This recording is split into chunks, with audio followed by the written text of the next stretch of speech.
started. Extendo arm. Greetings and welcome to Dragon presents the Grimstone Chronicles Season 2.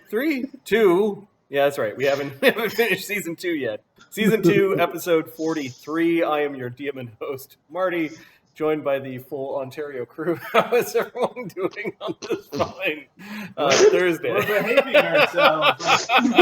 Yo, guys, the pregame comments that will not be repeated on recording. Funny. This is why we do it, I guess. How's everyone doing? Pregame. Yeah, pregame. I'm trying to recover from my my event day on Sunday. It went really well. I'm kind of. It was highly encouraging. I was able to carry the 350-pound Huzafel stone, which I didn't know if I could even pick up. And how many pounds? Who's a what? 350 pounds. It's a 350-pound kind of like shield-looking thing. It's like 3 feet tall, 2.5 feet wide rock. I've got like a little bit of I got some wounds on my arms from where it was like rubbing, and that I don't know if you can really see the color, but there's a bruise there. That's the wrong color. That went well. The 800-pound tire was easy. Like last year, I could barely flip it once. I come in a year and a half ago, almost 2 years ago, whatever. Time, it doesn't matter. So you see how much was the tire? It's written down as 800, but it's actually 820. 20 pounds doesn't really matter at that point. So that thing, like flipping that thing, became easy. So it'll be supposed to flip it for 100 feet. It's like a small car, dude. Like a really small car. But yeah, you guys seen the Juggernaut in X-Men? Yeah, like one of those 2-seater kind of electric cars or whatever. Yeah, it's around that. Punt that shit across the street. Flipping that was pretty. That went really well. It was a good gauge of strength, and then the fingal fingers, which are like poles that you have to flip over. They are way harder than I imagined. I was able to flip up. I flipped the 350-pound one. But when they say 350 pounds, it's not a pole that weighs 350 pounds. It's a pole that's 350 pounds at the end, right? So you have to take it and flip it over. And it's 8 feet long. I thought it was 350 pounds in the middle. No, that's not too bad. At the end, it's only going to be like 175. It's fine. No, 350 means 350 right here. Screw you. Go die. How long is the pole? 10 feet long, 10 or 12 feet long. I can't even imagine that height. It's pretty long. So you have to pick it and then sort of push it and then walk it up and then flip it over. It's pretty fun doing it, but they're really brutal. And then there's a 400-pound one that I was able to get to my shoulders, and then I was like, I am fat and tired, and it's 30 Celsius, and it's humid, and I'm sweaty, and I'm gonna have a sit down. My body was like, nah, it's time for a sit. And now it wasn't time for a Well, the place where we train too, it doesn't have the most accessible toilet. So we don't want to have to need to poop. BYOP. Oh, you bring it. I had a nap this evening. Well, I'm using that training as justification. I'm eating a little bit extra until I'm feeling better. So I am having myself Takis. Make you poop something. That's for sure. A little bit extra food this week. Gained a couple pounds. Yeah. Mark, what's going on with you? Told you I had a nap. Yep. I saw Mark's new Jeep. He's part of the Jeep cult now. He waves to all the other Jeep drivers on the road. I will not. Dude, do you have you drive with the doors off? No, and it's you not, have it's fluorescent a nuts on your wheels? Compass or yeah, it's Grand Cherokee. Okay. It's a nice vehicle. We went out and checked it out earlier before game. And super nice vehicle. I'm just concerned about, I'll have to keep an eye out for cultish behavior. So it starts with innocuous things like Jeep cups and Jeep T-shirts and sunglasses everywhere. Jeep hats. Yeah. I really like the Rubicon. which is the 4-door version of the TJ. And part of the reason why I like it is it comes in a manual. But you can also like hose out the interior. And there's something about like, no, get the pressure washer. We're hosing out the interior. There's something about a vehicle that has that as a feature that I like. That would be, I could see that being very popular with like, it's an off-road. People from Saskatchewan. Yeah. And like some of the mud she gets into is just insane. Like I've seen the pictures. I'm like, what? You do this to your vehicle for fun? Children, pets, elderly, they could also use it.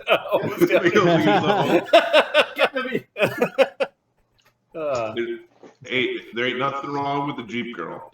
Nothing wrong with the Jeep girl. Okay. Nice. All right. Well, I don't belong to that cult. So give it some time. You just need to be the right Jeep girl. I'll just drive the vehicle. I won't go to the meeting. Show up at Mark's house. You haven't been waving. One of us. He listened. Funny. Ahmed, what's up with you, man?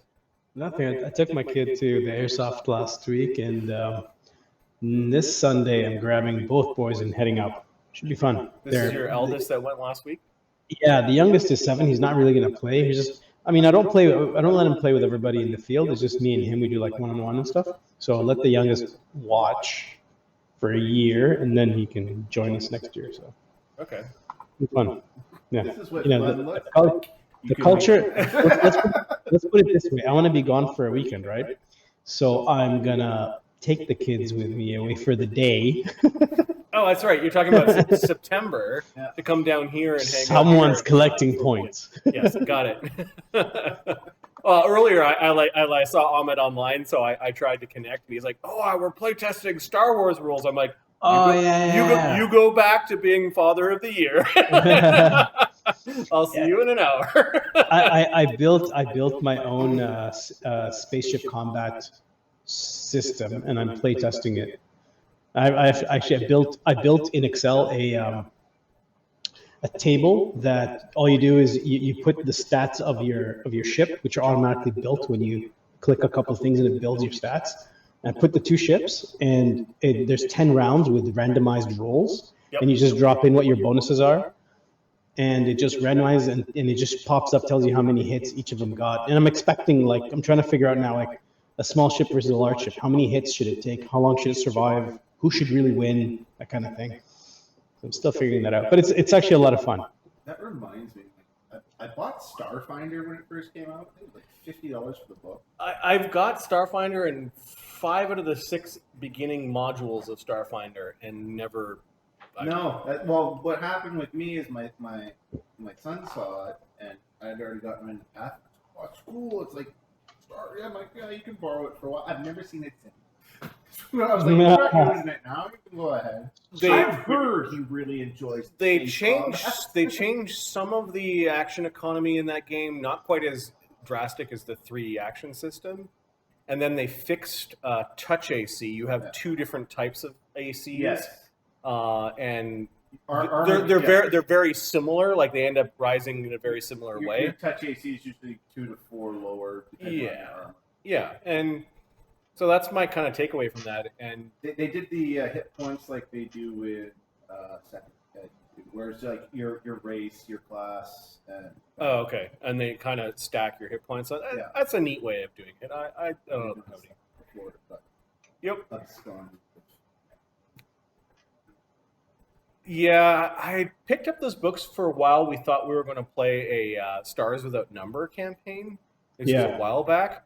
So I decided, I'm like, hey, it's fantasy. It's close to D&D. We're probably gonna like use a mishmash of rules from multiple places. Let's just see what they did with the system. And I've read through it, but I never really, like, fantasy D&D has always been my number one home. So we just introduce technological elements into our fantasy and, are satisfied at least for the time being. The Empire has laser guns as of the Legends campaign. Some of the Imperials have high-tech stuff, which at a certain point just resembles spells on tap.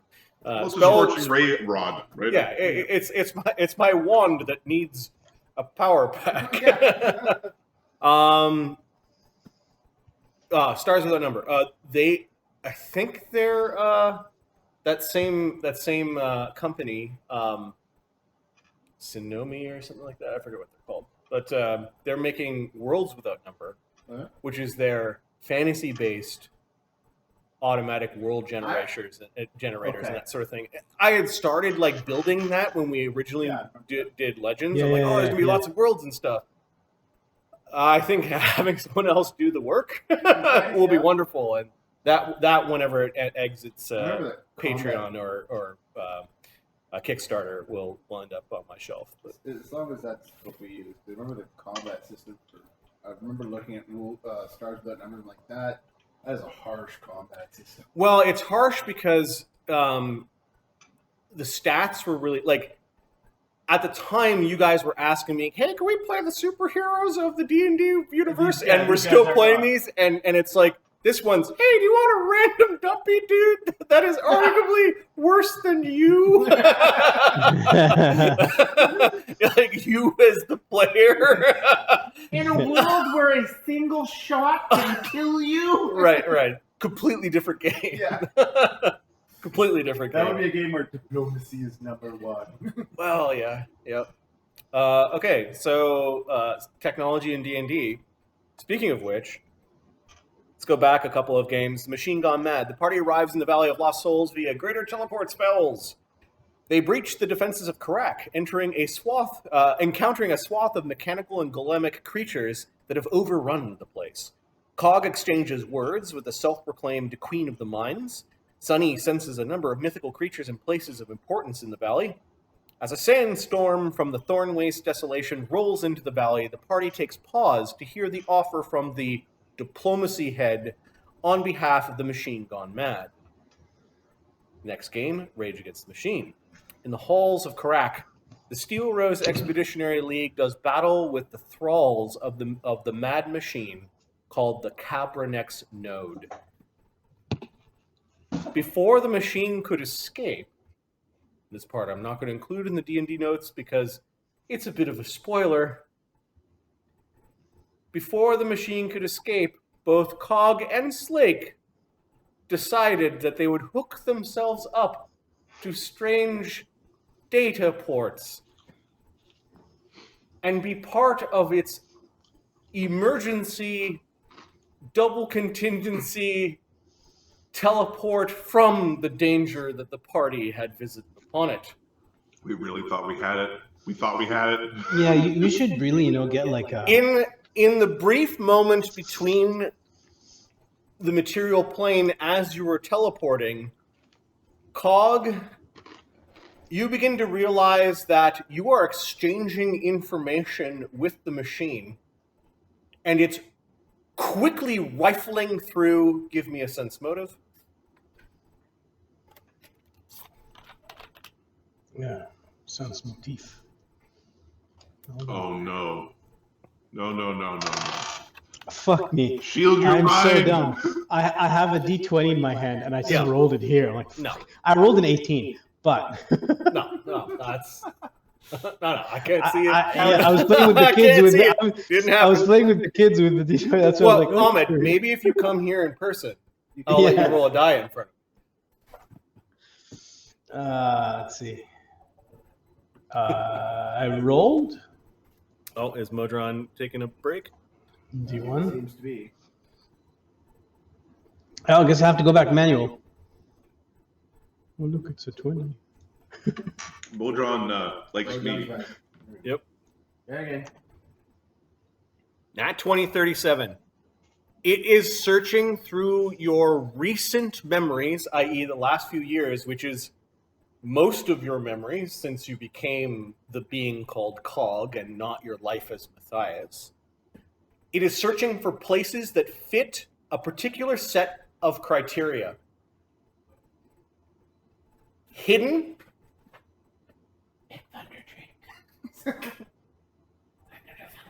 A place with people, specifically people that Cog likes or has spent time interacting with, because it wants leverage, And in case it explodes, it wants to do maximal amount of damage. It also wants these things because people equals resources to start anew. Mm-hmm.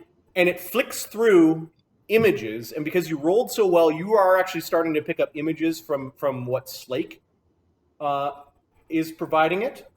One of the images is Delve. It considers the Slake's castle in the subterranean realm underneath Delve. It considers Brindle.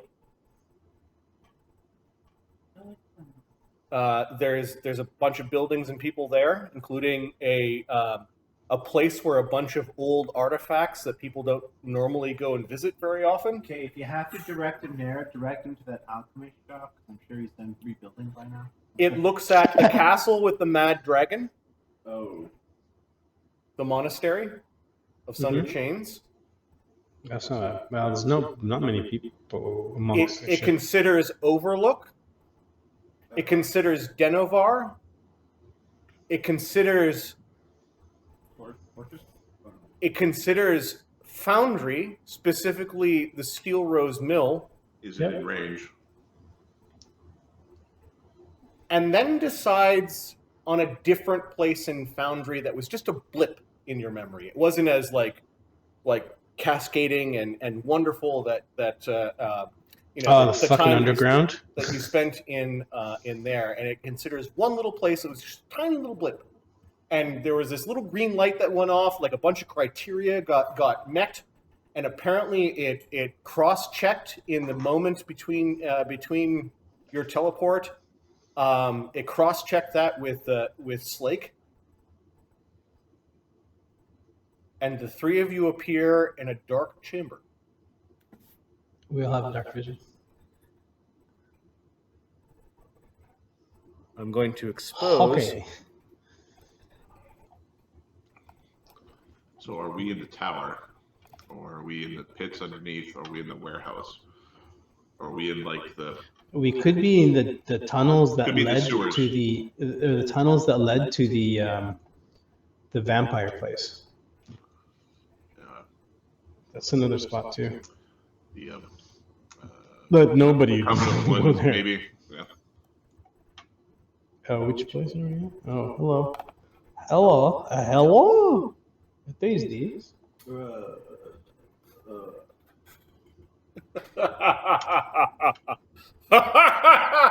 Oh, this is the vampire place.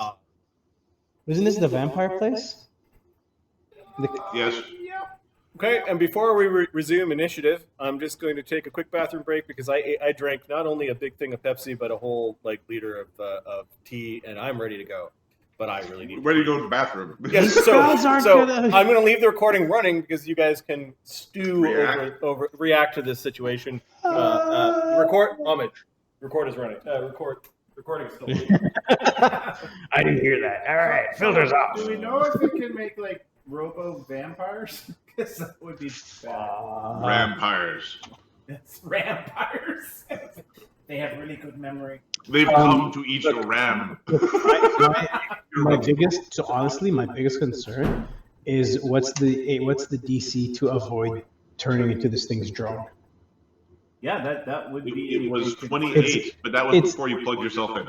It's a mythic fucking thing, and I'm right next to it. No, that was the DC for Thogrim Your to cannon. yeah for the cannon, which he was You're doing that concerned with being remote. tired. Yeah, because I'm plugged in. Because Right. What is this Ethernet? Click. Like So, coax goes in the elbow. there's probably gonna be a couple rounds you guys gotta last before we even show up. Best case scenario, we're there beating the crap out of it. Worst That case is the best scenario, case scenario. worst case scenario, you guys are gonna show up and have to disable it somehow. what I'm expecting is Benny Hill music and Cog running around the air with like Cog's like, yeah. What's his name? Slake's chasing his ass down. Yeah. I just don't want vampires or anything else to join the fight because like. Well, I think we should threaten it with the rust monsters that are down here. That is an excellent idea. Okay. There's that queen rust monster that's in these catacombs. So if we just basically threaten them with the rust monster queen. The catacombs seem to be quite quiet. They're dark. There are no light sources aside from the blinking lights on the machine gone mad, also known as the Kabranex Node. There is a strange sort of logical query that goes to your very essence and soul. It's speaking in some strange language of strings of ones and zeros. And instinctually, perhaps because you're plugged into it, and you are machines, you understand the question that it is posing. While it is a language of pure logic, the question is... Surrender. is illogical based off of your desire to be individuals. And it's simply asking you, would you like to join the collective?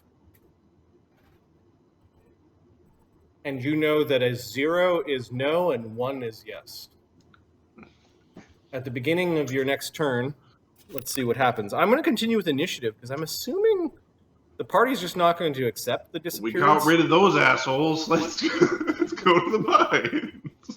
No. Time might be of the essence, and we'll see how they respond. Let me open up the initiative sheet here. So the machine gone mad was the last one that got to act. Agony's haste went down on Agony's turn, so haste is no longer active. That includes the haste that was on Slake and Cog. Widget. Let's just go back to the Valley of the Lost Mines. Widget. Widget. Widget. What the fuck are we doing? Just in a massive courtyard that is full of machine parts and body parts. It's the awful detritus of this mad machine and your righteous destruction. Doggo's doing snow angels with all the parts around. All right, so Widget is going to... Widget's all glittery. Widget's going to use Shadow Conjuration to conjure a puddle. Okay. So like a wet puddle? I want to make a puddle in front of Sunny. Don't think about it too hard. It's a fucking puddle.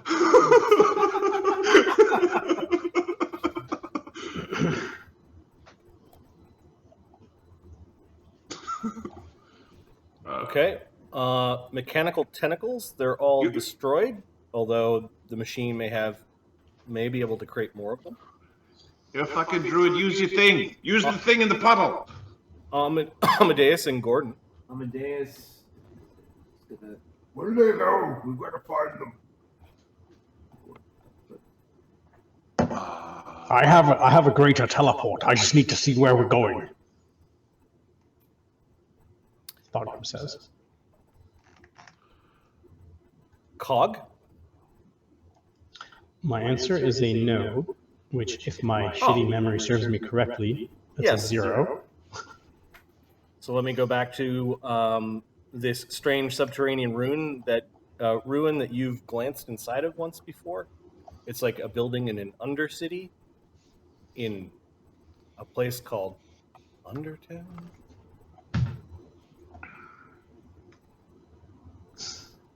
Mark, I've got one hero missing point left for Sunny. So Cog, you say no. It is sending back to you. Well, actually, I want to... Oh, crap. All right, go ahead. No, sorry, go ahead. So you say no immediately, and it's sending back to you in multiple bursts of really angry ones and zeros that it says that is the incorrect answer. Would you like to join the collective? And it re-asks you again about 100 times. Would you like to play a friendly game of chess? Thog? Yeah, good stuff, Thog. All right, Cog is going to... You can hear Slake like... am I flanking with Slake or not? You are flanking with Slake. Okay. Let's punish this thing. You're going to start attacking the machine? I'm gonna flurry like I've never flurried before. Okay, can this thing even be flanked? Yes, it can. Okay, so Bard Song is not active, correct? No. Or is it stay active for 2 rounds? No, it's not. No, you're supposed to maintain the Okay. ability to perceive So it. so the cord is still attached to your head. Just letting you know. Yeah, I want to unplug that shit. Okay, so you're gonna take a move action to pull it out. Yes. Yeah. Take Can I- that. Now, yeah, take that shit out. First Okay. thing. So you pull out the plug. It does have a few wires that are trying to like grow and go into you, but it's not strong enough. And you pull it out, and then it goes whipping back into the main chassis of this strange machine.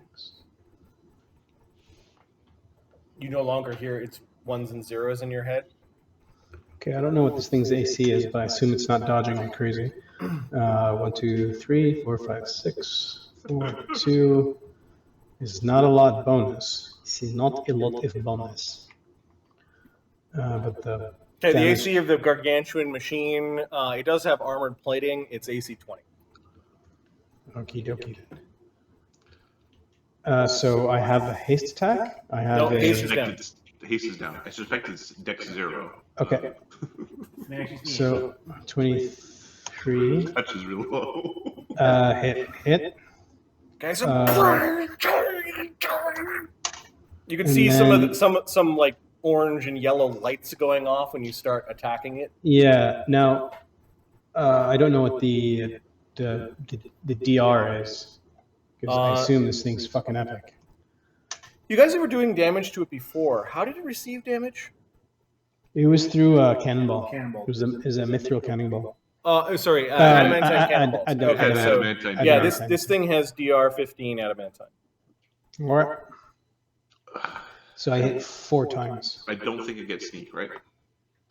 No, it doesn't get sneak. No. Plus 20. Eliminate on his turn will re-up. No. Did you see how much? How much? DR 50? 15 adamantine. Okay, that's 60. Okay. 71 damage. That's still a lot for the amount of. That's pretty impressive. You Yeah, I think, put on you my, think that the machine oh. is about a third destroyed. Like you've done Cog. significant damage to the machine. There are some working parts that are no longer working. It's sparking, but it's definitely still active and lit up. I'm using another key. I'm using a key point to Yep. attack again. Okay. You see the strange blinking Oh, innards yeah. that you decide, I'm just going to make it stop blinking. No. I bad choice. All I right, forgot. you ended up catching your knuckle on a piece of bent metal that deflected the attack. Yeah, on the third one, on the key point, your lowest attack point, right? Your lowest attack. Well, you can use it wherever in your cycle. Like we basically let you pick it in the sequence, but it doesn't doesn't. But it's another attack that gets dropped because usually it's at your highest bonus. But I think we're doing it here at your Yeah, exactly. sequence. All Okay, right, that's- so I missed. Sunny Used it and up. Mistra. Sunny is going to use a move action. We have one chance of finding where you are. I really hope that you let me see you. Letting Cog know that, well, that is sending Cog's head. I'm here. I will spend my last mythic point. So Cog says that a bunch of times, including out loud, and Slake goes, God, let's kill this thing. So we're going to use our last mythic point to greater scry upon Cog. Okay, does Cog resist? No, he knows. Sonny just told him Okay. fun stuff's coming. All right, so you see Cog basically trying to punch the side of this big machine in a dark place. I believe they're there.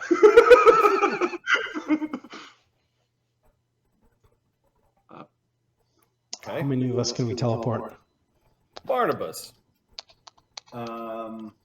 you have no idea where there is. Yeah, Barnabas doesn't know. What the fuck is that? Can Togrim, doesn't are you know. going to be able to teleport? Sunny. From above. Does Sunny get a reactive check to see if he knows where that is? Give me a perception check, Sonny. Okay, that is a thing that I can do. Oh, 41. And you were part of the group that went down into Yeah, I think. Undertown? So Yeah. Yeah. Yeah, you recognize the deep part of Undertown. Oh, that's on the foundry. Does Thogrim see the pool? From up there, you've got a bird's eye view of down into the pool, yeah? Get up here and I can teleport us. You're going to keep stuff there. Get up here and I can teleport 4 of us. Atomic explosions in foundry would probably be a problem. I have another teleport for us. Yeah, it's a problem. I've got a tower there I'm very fond of. Okay, so that's Sonny's go. Barnabas, what are you doing? He is predicting a teleport's going to go pretty soon. He's going to start a bard song. Okay. So it's going when I get there. And he's going to cast. I'm going to cast another heroic fortune. That thing's got to start up. Make it stupid. Hmm? Make it stupid. Eamon. Make it just That's my goal. I'm going to try and make it stupid. Eamon. Eamon is waiting for Cobra to just decide his fate because he's got like 10 points. I think he heals 5 more. Okay. Brenos. Wait, didn't get healed? Breno spends the round stunned. Oh shit. Oh, right, because you were sensing to see if there was chaos or evil or something. And I was looking to see if it was an evil robot or just okay. You drop things in your. Yeah, I would have dropped my axe. Okay, so your axe is amongst the corpse and broken machine pile, and at the end of the round, you're no longer stunned. Slake. Slake, let's go to the Undertown, the halls of the Underlords, or soon to be the halls of the Kabranex Node. Knock down the. Or to be the glass source of the end of Foundry. Slake, who's on his last round of siphoned might, still has the strength that was bestowed upon him. He's just going to start punching. Because strength 42, with Good Hope, his mutagen, and rage going. Can this thing be tripped or bulwarked? Oh, It's a- probably not. I'll meet you in the middle! Deal! Here comes the pig. Krang is going to pop out of this thing, isn't it? It's too big. It's too big for Slake to overrun. He can only overrun up to huge creatures because of a feat. Eventually, it'll be gargantuan. This thing is colossal, so no. This thing has a negative touch AC. Yeah.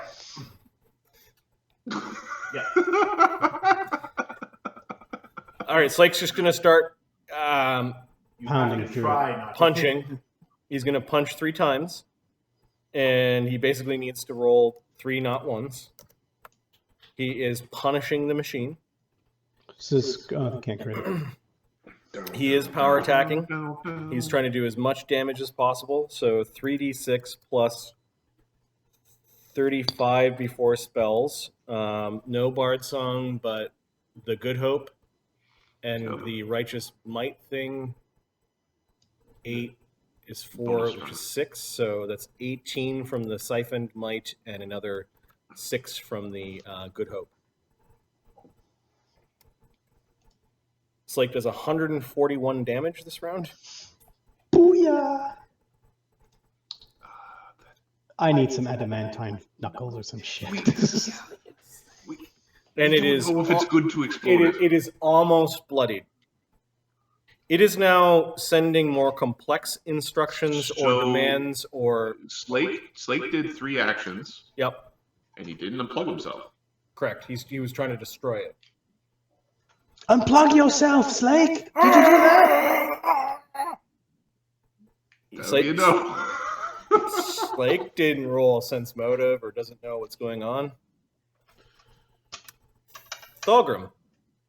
It's starting to send not only RF radio frequency demands and instructions to Cog, but it is also sending a bunch of blocks of code to Slake's cortex. Yay! You fucking idiot. All right. Thulgrim. Okay, so 6-1's going to cast Shrink on the cannon and pick it up. Bring the cannon with you. Fucking right. So 6-1 has the shrink Yeah, item Shrink, spell. it's third level. Yeah, it's third level Oh, spell. nice. Okay. Otherwise, I wouldn't have made his dumbass. You have I to was get a rid little of worried this. we weren't going to be able to bring the cannon. But You have to dispel the magic on the cannon first, or what? Is there any magic on the cannon? The cannon has one spell. So I think you need to dismiss the spell. Dismiss it, but I can't teleport this round. That is the question.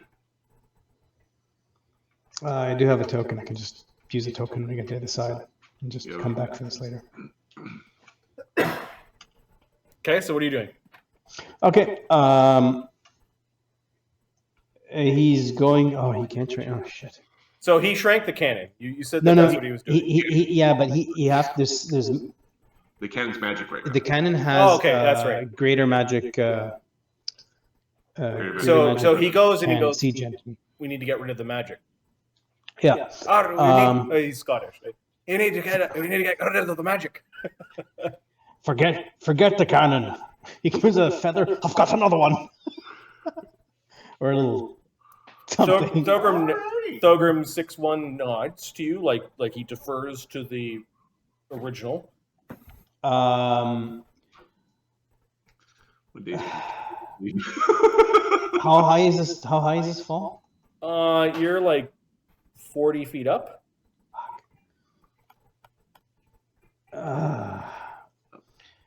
Sunny the tree. Just basically his head is up there, like you can see him.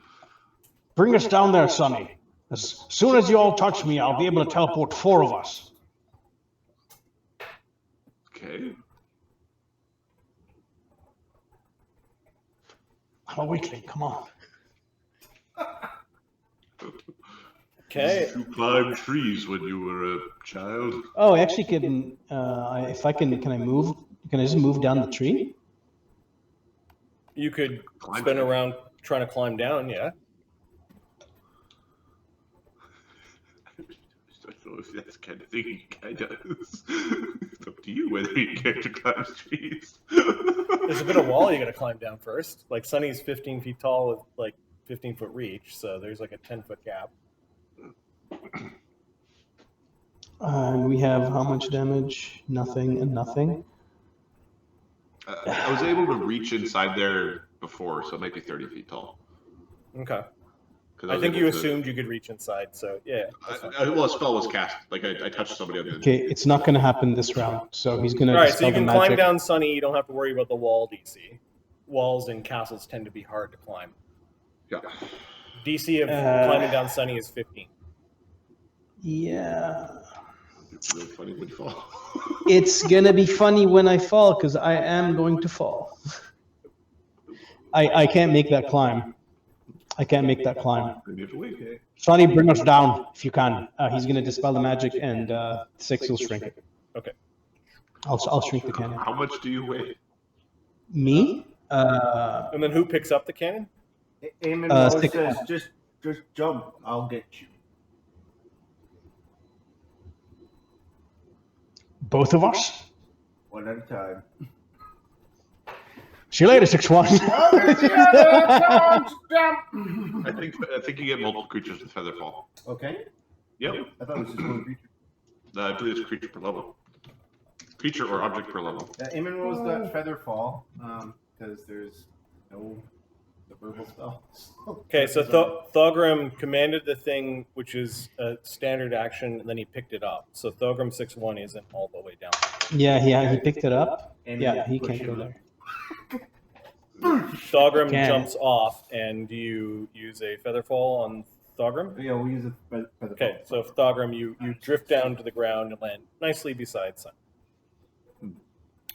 Agony is just going to Thanks. tighten up this teleport group. He's not sure who's going. Sorry. Agony's been there too, though. It's only one creature. He looks up at Sunny. Is that in range for me? I don't know where the fuck it is. It's Foundry.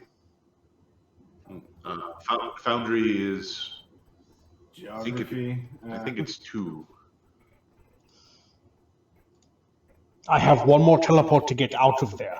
But if there's already 2 in, I don't think Slake will come, and there's Cog. How many are coming? I can bring some. Who should I bring? Widget, Barnabas? Yeah, bring me. I got my. Brennis, get your ass over here, now! Bring Brenos. We're gonna need him. I should bring on the day. I can bring This was 3. too I can bring long. 3 is what he's saying. Okay, Agony's ready to do action. What are you doing over there, Barnos? Get your ass over here. He's holding out his claw, and his one of his wings kind of brushes out like it's looking for Widget. Oh, well, actually, Widget's a big... Widget's glowy right now. Yeah, okay, one of his wings kind of wraps around Widget, and then the other pinion of the wing kind of digs underneath your armpit a little bit, Barnabas. He's trying to hook underneath your arm just to make sure that he's got you, and he's holding out a claw for Brennos. Come on! The machine gone mad, which I'm just going to call the Kabranex Node, because you may think it's mad, but it's just following its directive. No.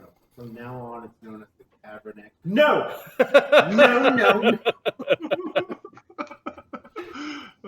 No! Let's see. It can surrender. Which machine shall the Kabranex Node take control of? The one who's a monk that is dancing around, who has unplugged himself?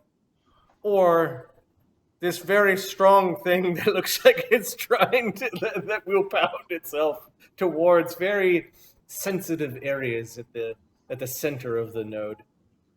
Who is still plugged in, who is a forsaker against magic that the party convinced to break his oath against magic and cast magic, thus losing many of his powers of his prestige class, including Slippery Mind. I think it just senses, it knows machines because it is one, and it commands great swaths of them across the plains, or at least other nodes like it. It's going to take advantage of Slake's mistake. Cue the Benny Hill music.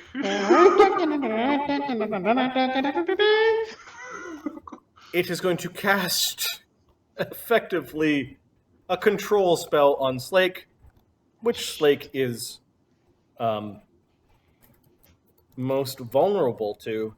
Slake is going to take a -4 on his will save because he's plugged in. He does get his +2 dwarven resistance because he's still a little bit dwarf on the inside. And he does not get his Slippery Mind. So the control module, this is DC 27 against the control. Slake rolls a dirty 20. Would have been a 24. Which is not good. Still not enough. Without.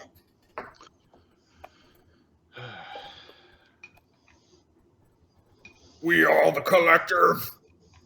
Oh, shit. Hurry up, Sonny! We will destroy that which we cannot control. I'll get you free, Slake! Sounds like something bad is happening Don't outside this. fucking blood yourself! I can't see the bad thing. Stay away from Slake, is what you... The machine gone mad via a little antenna that had gone up is speaking at Cog through some sort of invisible telepathy, we'll call it. And it's saying, should you bring me to the brink, we will not hesitate to destroy Foundry. Cog's thinking, how many people are left that you actually care about here? Oh, that's right. We're going to defer to the big guys when they come back, when they come here. Wonderfully neutral. And it's saying, join us, and we will rule Foundry instead. You will be designated special unit.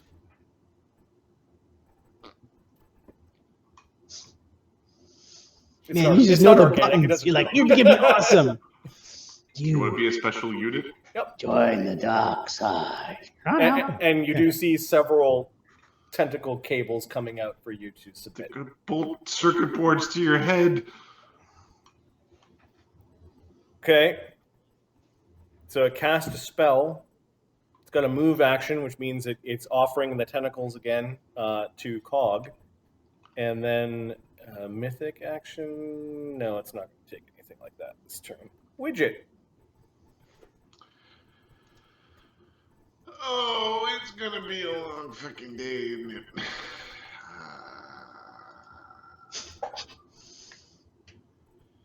Yeah. You sure we're going over there? We can see all this shit happening. Can we hear them too? You can hear Cog. You can hear what Cog's saying, and you also heard Slake speaking words that you've never quite heard Slake speak. Widget is going to move over to Barnabas and cast Battle Mind Link. Alright. This is going to be a long day. Is that a round per level? That is a minute per level. Okay, cool. And I didn't have to move over to him. But if we both casted the same creature, it takes negatives on its saving throws. Nice. Amadeus and Gordon. Is Amadeus getting in on the first teleport?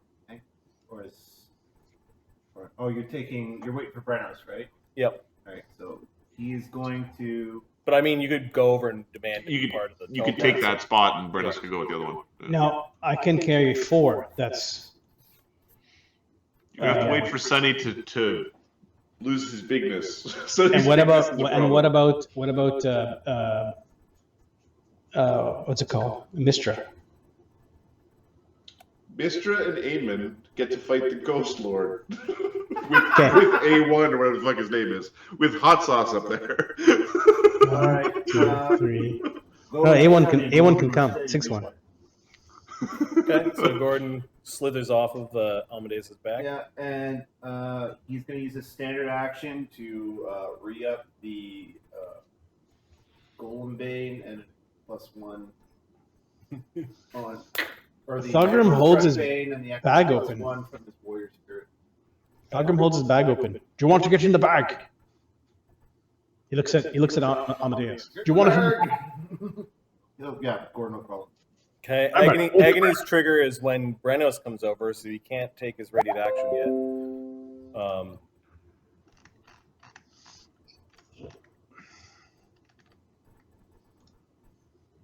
And then, let's see. Cog? Let's go back to the... Cog's going to... Is there space? Like, can I stand on top of the creature? There are minor moving bits and things. You might be able to stand on top of it. The problem with that is that the creature does move, and there are these plugs that are trying to plug back into you. Okay, I'm going to drink a fly potion. Okay. Okay. That's 2 actions. Yep. I'm going to spend a swift action. Extend my arm. Yeah, so I'm gonna I two actions to drink. I'm going to fly around to the opposite side as an action above Slake. Okay, so ascending is twice the movement. Yeah, I have 80-foot move. No, fly gives you a 60. Fly is 60, right.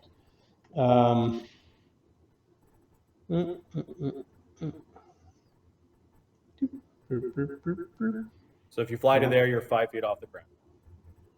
Hold on.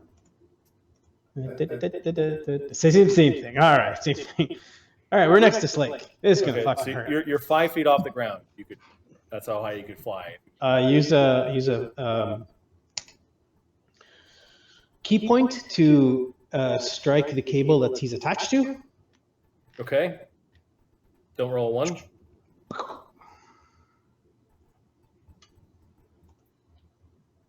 Okay.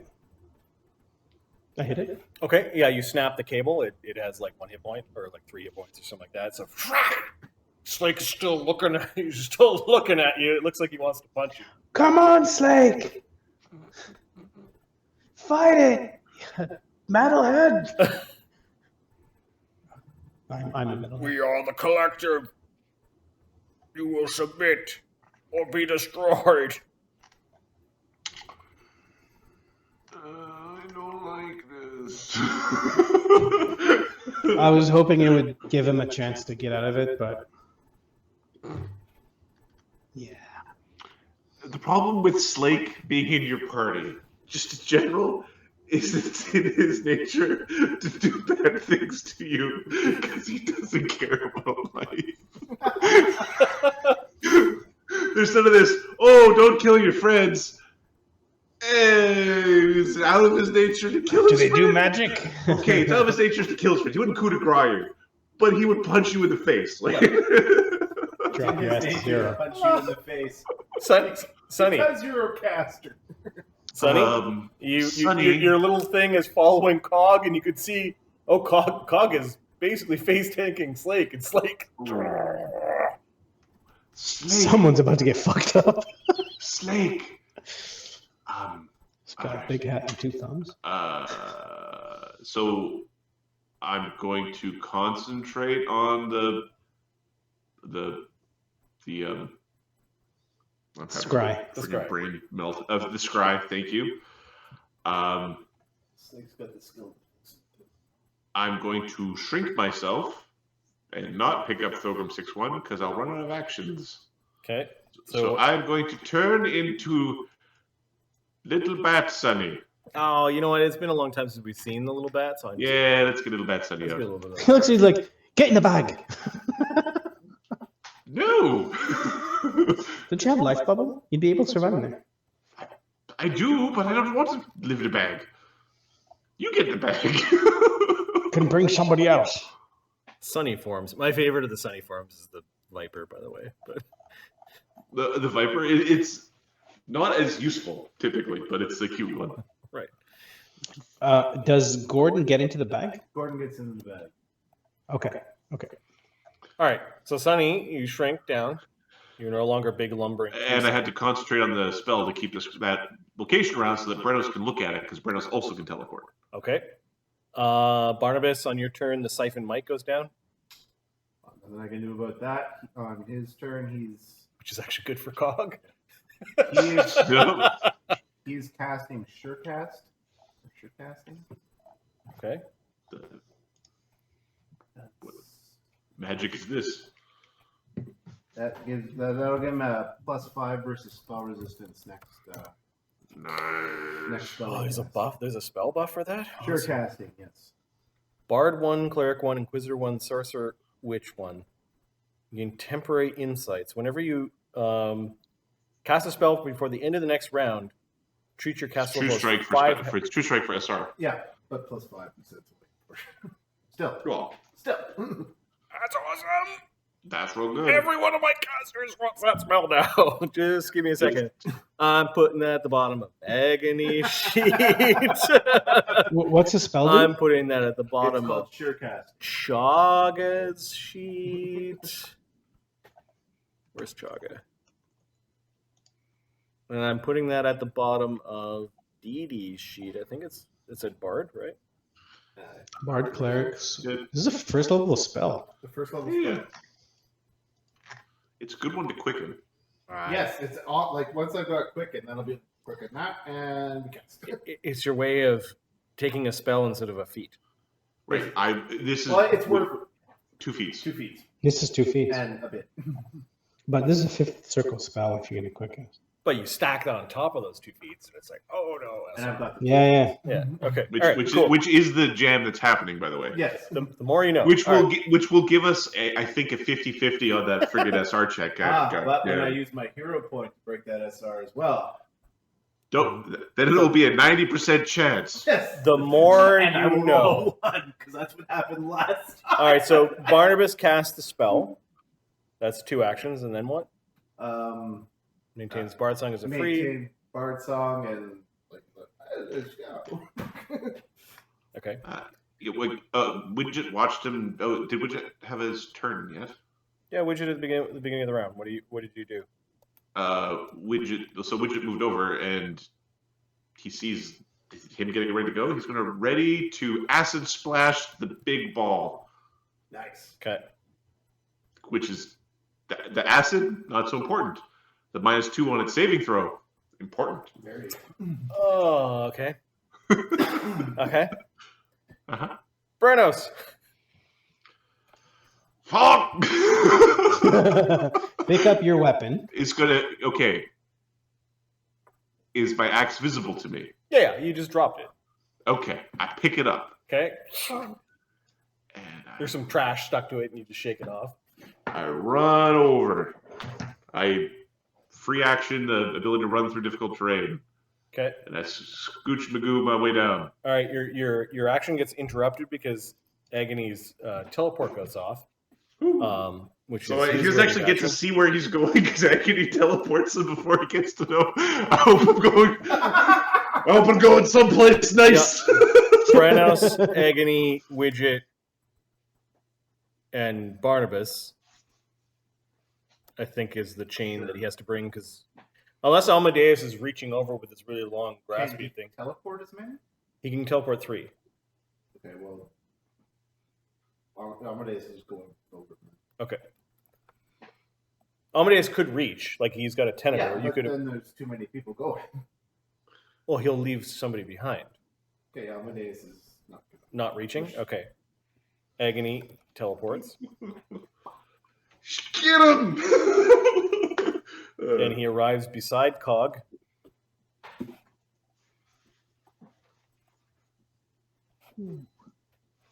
Okay, so the acid splash is waiting means for that- Barnabas to cast, so it's a cooperative cast.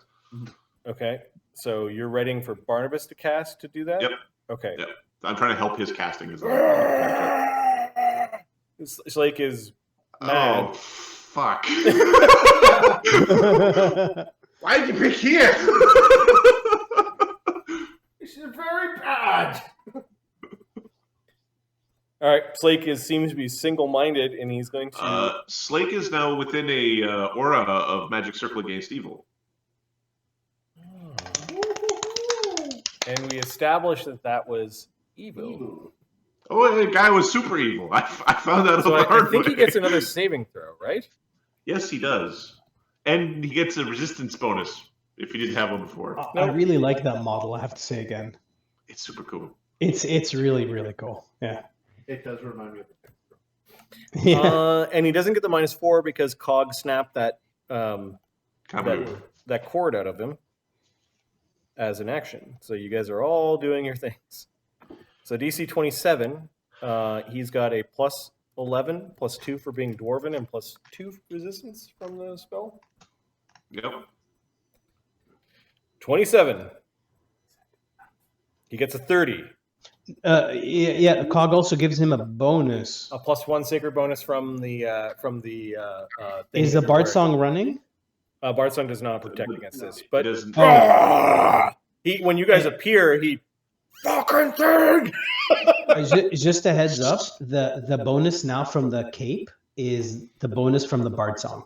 It's not a +1 to saves like it resonates reflex. with Bard Song. +3. So Yeah, everyone it's gets bonuses to their saving throws when they're close to Cog, not just to their fear saves. Nice. Nice. And it's a sacred bonus. I believe so, yeah. It stacks.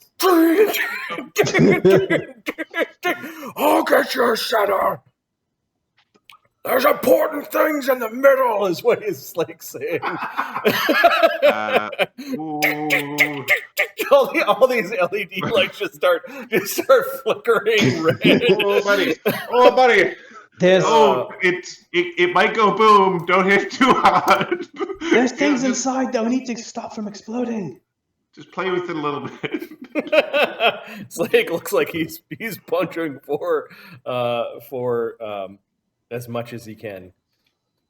Oh, buddy. All right, so the damage is reduced a little bit because the siphon might has run its course, but it's done its job. So 3d6 plus 35 plus 35 plus 35. This is what it feels like to get punched by Slake 3 times with a little bit of magic. 116 damage that bypasses. Oh, because Barnabas is here, so you can add 9. 125. 125. Every little bit. But we don't. It's good. I don't want it to explode in my face. What's wrong with you? So it is bloodied and about 60%. So the other constructs know it's at about 60% damage. I don't know. There's something inside that we need to stop from exploding. Yeah, we're gonna try and do something about that. Yeah. Thogrim, you guys saved Slake from basically trying to punch Cog. And Well, here's the thing. bits. Slake is saved as long as he's within reach of Brenos. Yeah. The second we decide to wander off, Slake's going to revert back to that charm. So It's not gone. It's just depressed. Thogrim, Yep. 6-1, you know what to do. 6-1's like, what do you call it? He hunches down and runs off the side. All right. You can Do you make have- an acrobatics check to attempt to reduce the damage of the fall by 10 feet. He wants to land here. Land here! All right. Does Eamon have... He hasn't gone. No, it's an I immediate don't know if you have an action. immediate action again, but Yeah. Okay. Eamon was supposed to go at Barnabas' turn. Oh, okay. He would have flown it. Okay. Okay. And then at that point, yes, he can bang, hit you with another feather fall. Eamon can. Eamon can.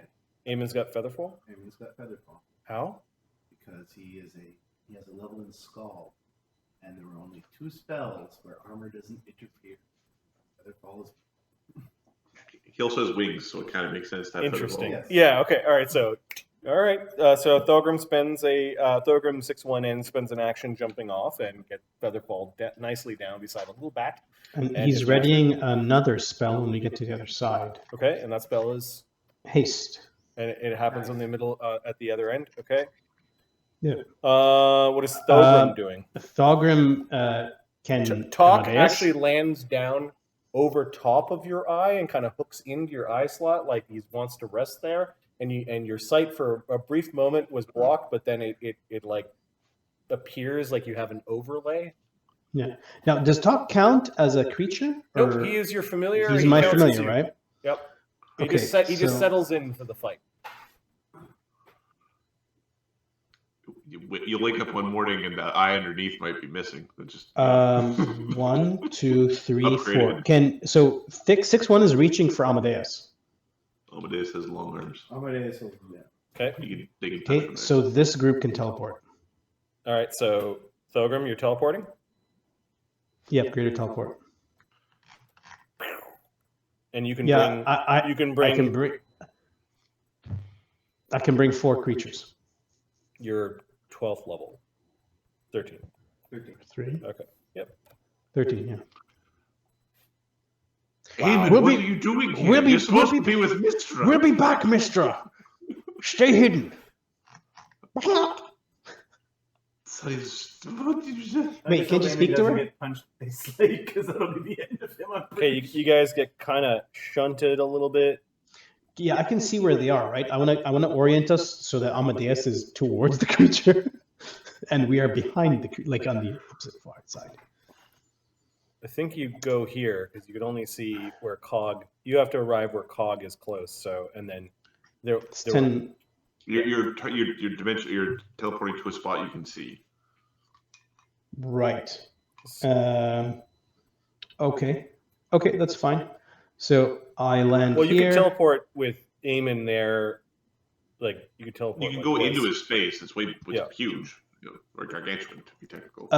Yeah, I was just thinking, can't I just orient it so it's not the same thing. It's like it's this way, so that we are for. Oh yeah, I have to still be there. Never Okay, mind. This is fine. This is fine. Point at the square where Thogrim wants to teleport to. Within Thogrim, 10 feet of 10 feet of Cog. Yeah, Thogrim could have teleported here. Okay, so and that you want it oriented so that. So Amadeus would actually be here, and You need. I think you need to arrive in that space. 10 feet away. Yeah, so you have to be there, and then you can orient us around you. Right. So you could have been there. You could have been there. Eamon would have been here, and you would have been. Ooh, he's gonna be shunted. No, I don't want to do that. No, Amadeus would have been there. That's the L. Okay. Yeah. That. Okay. So you teleport, greater teleport. And then a haste goes off. There is no light in this room, so there might be a little bit of Everyone can see. Everyone can see darkness. A little bit of candlelight effectively coming off of the machine gun head. Sunny can only see depending on the form he's taking. So currently he's got the bats, so he's Okay. got a little bit. He can see a little bit. There'll be light any second. Were there any readied actions? I don't. There's the haste that goes off. Okay. Yes. What level? Caster level is Thogrim? 6-1 is 6. So which 6 characters get haste? Okay. Slake, Amadeus, yes, Brennus, Agony, Cog,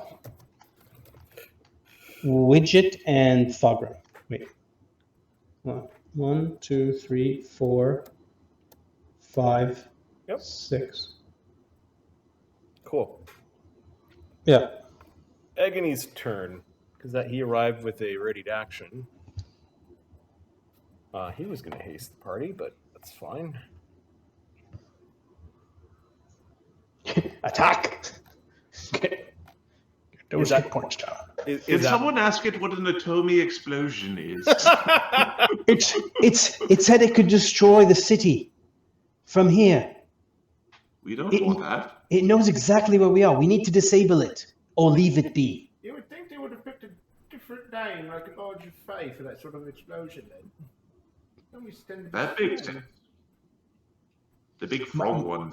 Marty, do I get in a sense of how With big your it is? linguistics and learning, you know that the word was atomic, and you suspect that atomic, from your level of technology, means the component parts that things are made out of. It's like a fabricate explosion. A fabricated explosion. Yeah. And you're like, it's going to explode the materials we're made out of? It sounds a little bit more horrific. Although the atomy explosion is a really good joke to kind of push gallows humor, to push aside the gravity of this. Marty, what I was asking, did I get any information from it while it was exchanging information? Do I kind of have an idea of what it is? You got information perhaps that you have not finished processing yet, because you are a lesser being and you do not have the same intelligence that it has. All right, These things is pretty easy. It's how many cores in your CPU, what hurts. You could spend an action to process some of the information that was being transmitted both ways. Okay, that's cool. However, it's Agony's turn, and I'm looking at his spells. So Agony, what does he have running? Mage Armor, C, and Viz Mirror Image. He still has some of those left. He's got his weapon power. I think he needs to re-up that. Shield, Good Hope, Greater False Life, Long Arm, Life Bubble, Haste. So he is going to take a swift action to re-up his magic power just to make his... no, he doesn't have to re-up.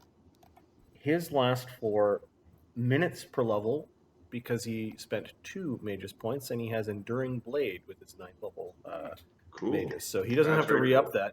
He is just going to go to town. If Cog yells attack it, he's just going to go to town with his polearm. Is that what Cog yelled? We need to. So I'll repeat what he said. We need to disable. We need to disable the thing inside that'll explode. Or we leave it be. It can destroy the city. Okay. Do I attack it? He How do looks you at disable the Barnabas. thing inside? He looks at Barnabas.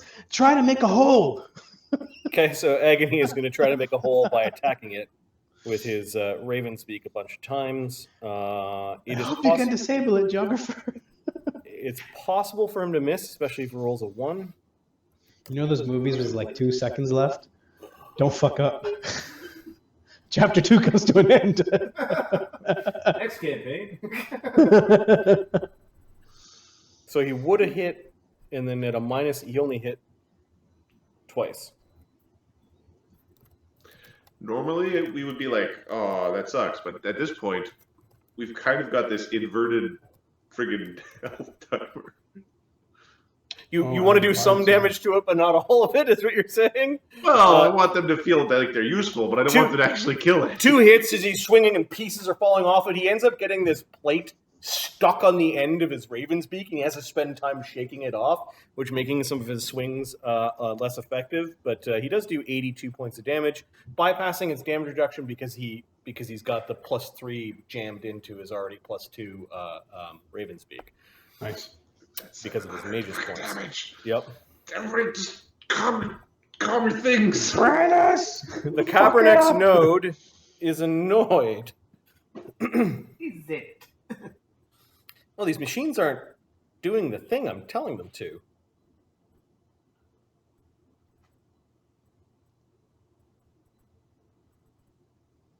It clicks to Cog and says,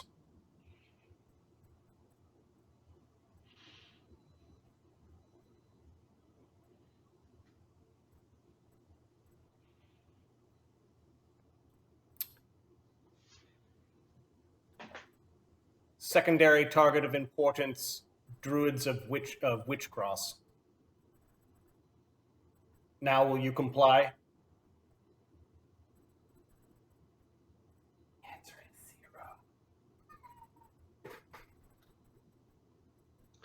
Is that Cog- language that said he understands? Cog knows that if he complies. Cog's not saying no. Okay, Cog's not saying no because he doesn't care. Cog is saying no because he knows how threatening him and Slake could be, and they would overrun this city. And I mean, these guys are here; they probably tear us apart. Hey, but it must be saying something else to Slake because he's yelling, "God, they're a bunch of assholes and don't murder us." yeah, Cog's saying no because if he gives in, they'll have a worse fate than himself. 0. Thogrim has the words in construct being written in this hovering display above one of his eyes, which they're then being translated into familiar speak. Okay. So you know what the thing It's is. fucking Google Lens. You know what the thing is trying to say to both Cog and Slake. It's trying to manipulate you. Fuck that thing. All right. Cog is in a protection aura versus evil, and Slake is in a protection aura versus evil. You can see it issue several commands, which both Cog and Slake don't respond to. The commands were incapacitate or destroy the organics. But I like the organics. Cog's going to open up. Okay. So that was the Kabranex Node being nearly, you remove what little teeth it has remaining by having a bubble of protection against evil. Widget, you're ready to action and still carrying over? Yep. Okay. I'm trying to sync with Barnabas. All right. Mechanical Tentacles. You know what? We're trying to sync with Barnabas, but on the far side of Slake. Just in case. All right. Fair enough. The glittering widget, who might also be providing some light, or at least reflection, minus 20 to stealth. Mechanical Tentacles, there's just a bunch of like the attachments where all the tentacles were, just sort of moving slightly. It's not growing any more tentacles. It needs repairs. Amadeus and Gordon. Amadeus will get in there and do some damage. He's at the... Did he get pasted? Yeah. Okay. So he's at the don't roll. Amadeus launches himself at it, grabs a hold of one big pipe, and ripping and tearing. He is going to grapple it off the first one. Okay. Did you roll all of your attack rolls and then decide to grapple? I don't roll a 1, so Even on your third attack? even on the third attack. Okay. Yeah, boy. I'm asking because Agony is not at that point. Well, His third attack. yeah, not hard. Okay. Agony is optimized for fireball. And I should that's plus 40. So that's like 60 for the ACM. Okay, so I don't know what something like this. you basically go into it and you're like grabbing. You've launched yourself on it. You're kind of hugging it, and every time a little compartment opens, you just jam your tentacles inside of it, and you are keeping it busy. There's still arms. Plus, Noodly. yeah. 6 plus. They're starting to not look like arms. Awesome. Like little bits of fins in between the fingers, and then some suction cups kind of growing underneath the skin, and then weird hairs. The fact that the elbow bends both directions now Yeah. is really a problem. like my double jointed elbow. Well, yeah, but that actually goes, yeah. Also, that's gross as well. Just in case you're wondering. It's like, no. No. 50. All right. So it takes 140 damage.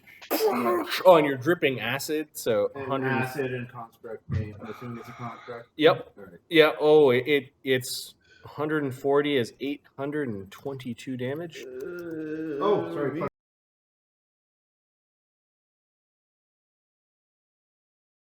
There is a.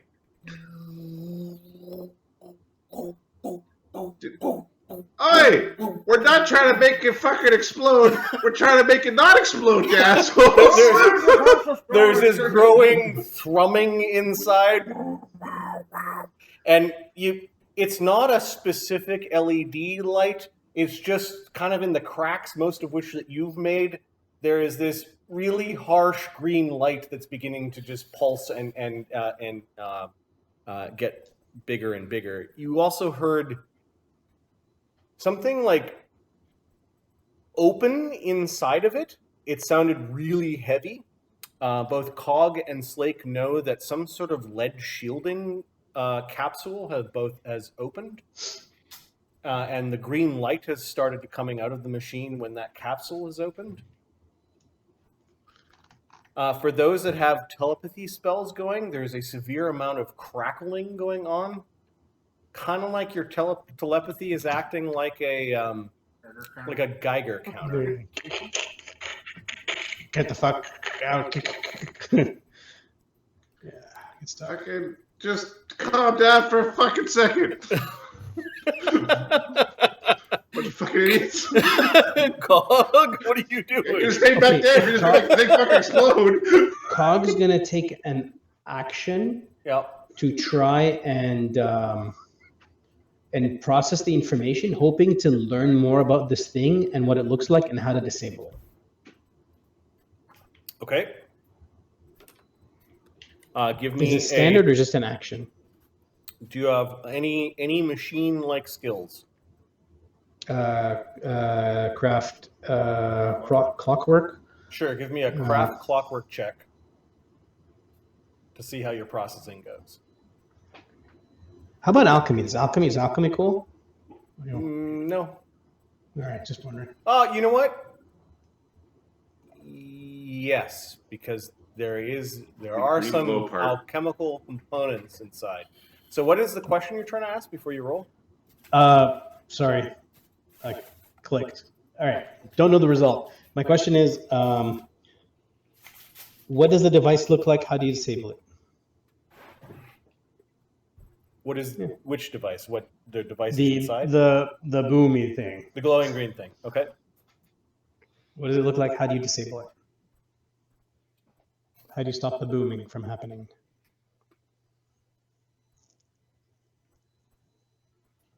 Okay. Cog knows that the thing that is glowing green inside is its power core. It derives its power from this thing. That there is a failsafe that allows it to expose its power core and for it to go something that is for it to have a bad reaction and lose all of its containment and effectively overload and explode. The way that you disable this thing is you reactivate the safety protocols, or send it a message from some other component that you think is important that would effectively do the same thing. It has to be given a command word from some other internal working piece. And you now want to know what this other piece is. I spend another action to know what that piece is. Okay, give me a craft clockwork for this one. Okay.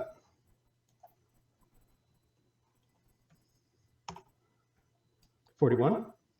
It's going to receive a message from the command node, which you know is the personality of the machine.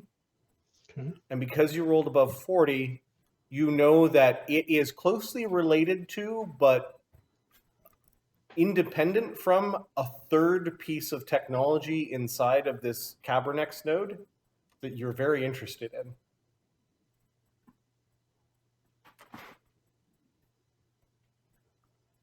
Okay. I will ask you about that later. Okay. If we live. So you know that there is a core that has some mechanism to keep it from exploding, and like some safety thing, and then you know that the core is very dangerous to life, like with your alchemy, like just even it being open right now is bad. Bad to organic mean life. Slake? Organic bad, life.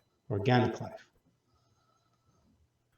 I don't think Careful, the green light will make you all sick. I don't think anyone's going to notice if Amadeus gets radiation. Radiation sickness might be good for a minute.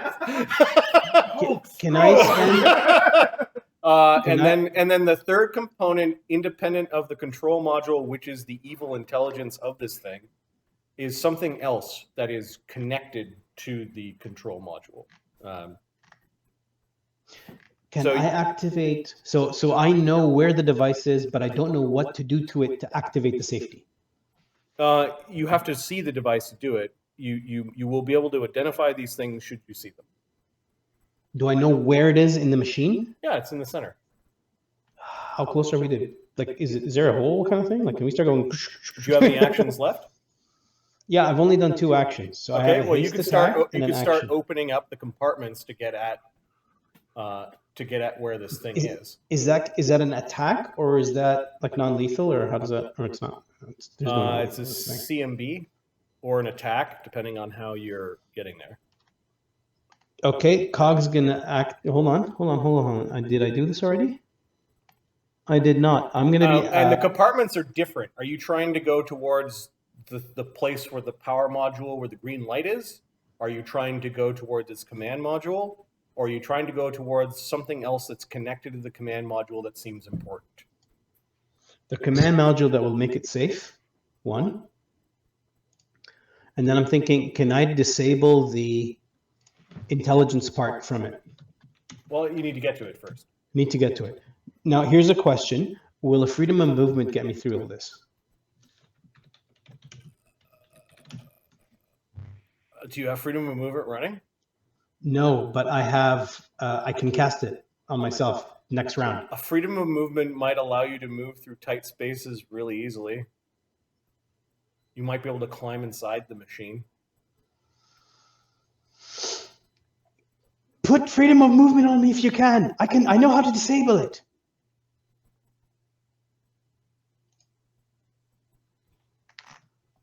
Sunny. All right. Sunny is. Don't destroy it. Everybody stop hitting the thing until we figure out what it seems to be pretty toothless at this point, except for the green glowy. Sunny's going to cast a freedom of movement on. I'm just going to check to see if he still has one prepared. Otherwise, he's going to go there and try to cast it and be like, "Oh, I'm out of mythic points." No, he's got one. Yeah, he's got a second free movement. That free movement goes on you. 2 more actions that I could use. Or yeah.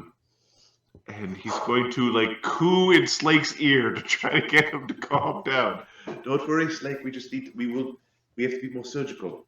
Just a little bit of surgery. Oh. Cog says, "Protect me from whatever it's doing." The commands. Okay, so what did Sunny Telling do? him. He's Telling cooing everyone. Slake, and then what? He's so Sunny cooed Slake, is cooing Slake and cast freedom movement on Cog. Okay. He's trying to convince Slake to not be a big angry rage ball. Calm down, buddy. Don't worry, it's not going nowhere. It's just a ball. Ball can't hurt you. It can hurt all of us. Slake just looks over at the little bad Sunny, and it looks back at the machine. Just it'd be okay. Slake, listen to me. Come on now. Just give us a moment. Just give us a moment to do this in a way that will, not kill everyone. Barnabas. You ready, Widget? Whirling. Okay. Yep. So, ready to action from Widget. Barnabas is casting a spell. Yep. Shoo! I'm acid splashing it. Okay. Which is technically it's an attack spell. I will roll a d20 to not. Yep. Not roll 1. Next time I'll ghost sound it. Oh, sorry. I do 3 damage. Plus 9 song and good 9 roll. to hit. 8 damage. Okay. 8 acid damage. That's a potent You can see some acid splash. exhaust thing gets broken and a bunch of steam shooting out of the side. That was a little bit more than I wanted. Now Barnabas is casting Feeble Mind. I love you so much. He is using his hero point From his spell. from his Okay. spell to get a +8, Yep. in addition to the bonus of +5 from his sure casting. And these are all the different bonuses. Yes. Plus he's got greater spell penetration, so another +4 plus his level. He's got +30 versus his spell penetration. Awesome. Nice math. I think there's a problem. Yeah, it gets a save. That's the problem. I think it's immune. Ooh. I think Brennus is too close. Because you're an evil prick.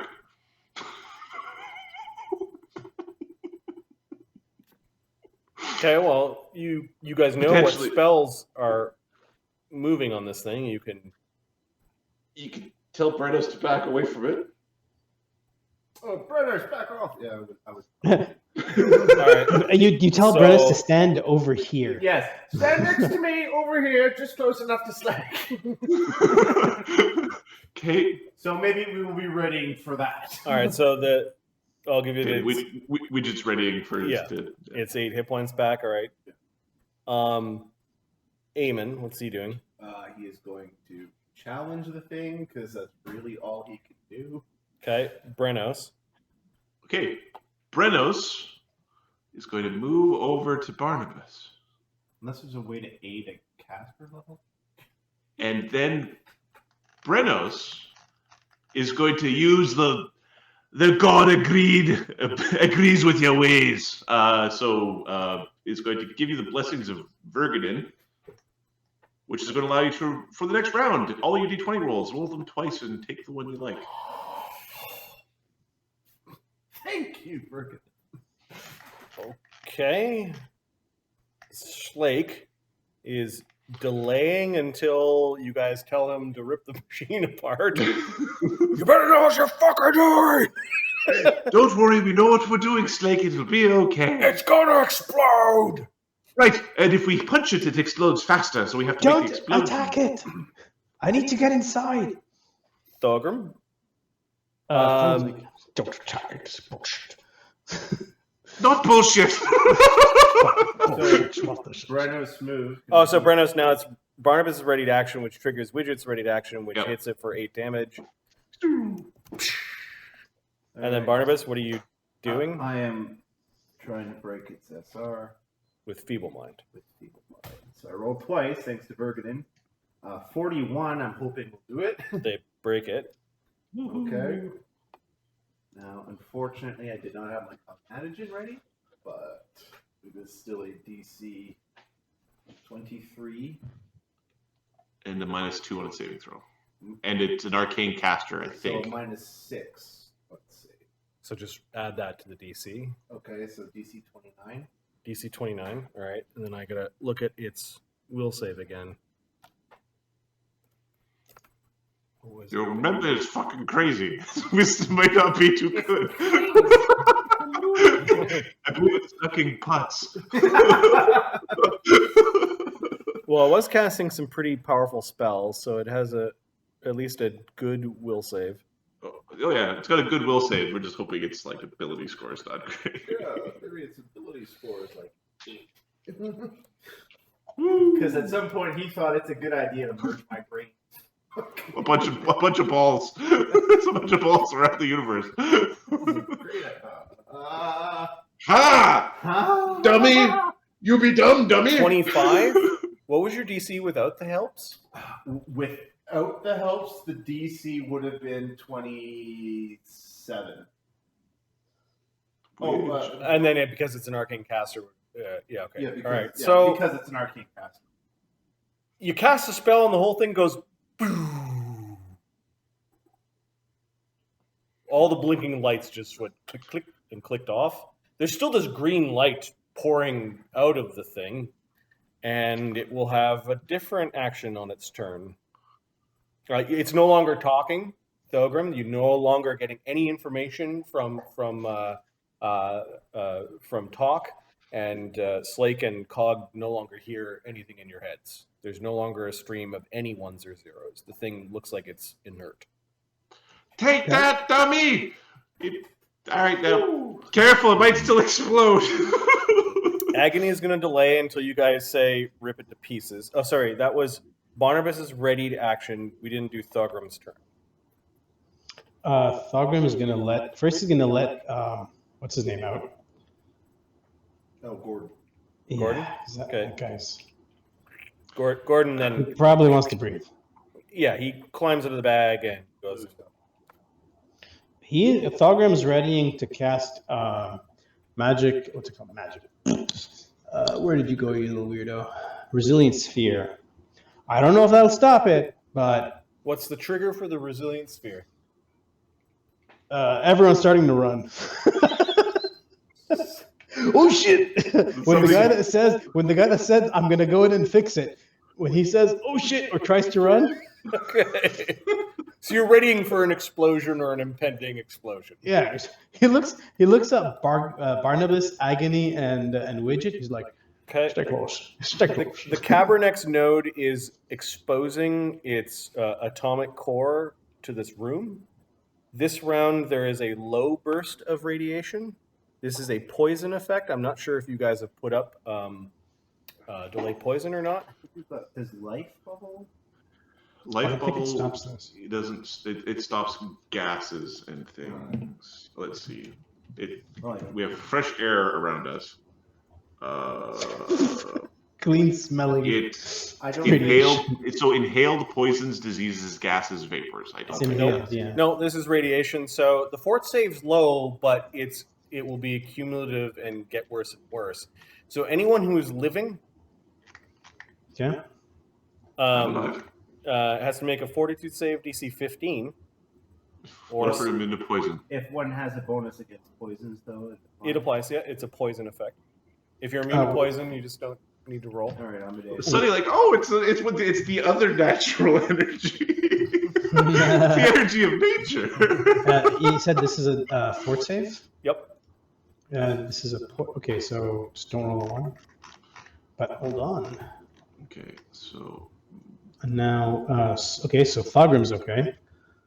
Well, it's There's a +1 from Cog is too. it save or save for half, right? Well, it's a save to see if you have radiation poisoning. Renos is going to use one of his 2 rerolls per day because You I don't have want a- to find out what the Oh, radiation shit. does. A 20 is better than a 1. Okay. All right. Big Barnabas raging dum dum. Thogrim 6 has to be. gets a 27. 10, 11, 12, Okay. 13, 14, 15. Widget. Okay. Widget does not fail. You have a +3 from Cog, or from the Bard song. It's for my dudes. It's all don't roll 1 right now. Agony, I think, because of Dragon, he has a bonus to poison +6. He's got a 4 to 18. He doesn't Don't roll a 1. Aim Yeah. is good too. Even 6-1, don't roll a 1. So this is a poison that has a secondary effect that lasts each day, but the initial effect from the exposure is 1 con drain, and the exposure levels go up very, very rapidly. So you guys are Okay for now. okay for now. No con drain, not Yeah. damage. I internalize the problem. Yep. So that's the only action the Kabranex Node is doing. Is it's just got this unshielded core that's slowly irradiating the room. Can we see where it's coming from? Yeah, Cog, you can see the green glow. You know what things you need to start unlocking to get in there. How about okay, on my turn, I'll do it. Sorry. Widget. I'm with you guys. Would you cast subjective reality and just this shit doesn't exist? Don't worry, I'm with you. Nope, not real. Love that Everything's spell. an illusion now. It's all illusion. How long does that last? Hour per level, I think. That's an amazing spell. It might be 10 minutes per level. Yeah. Even at 10 minutes per level, that's awesome. It fucking doesn't exist. Oh, sorry, it's 1 round per level. I thought it was longer than that. 1 round per level. Yeah, it sounded like I'm like this is, and you're a 13th level caster.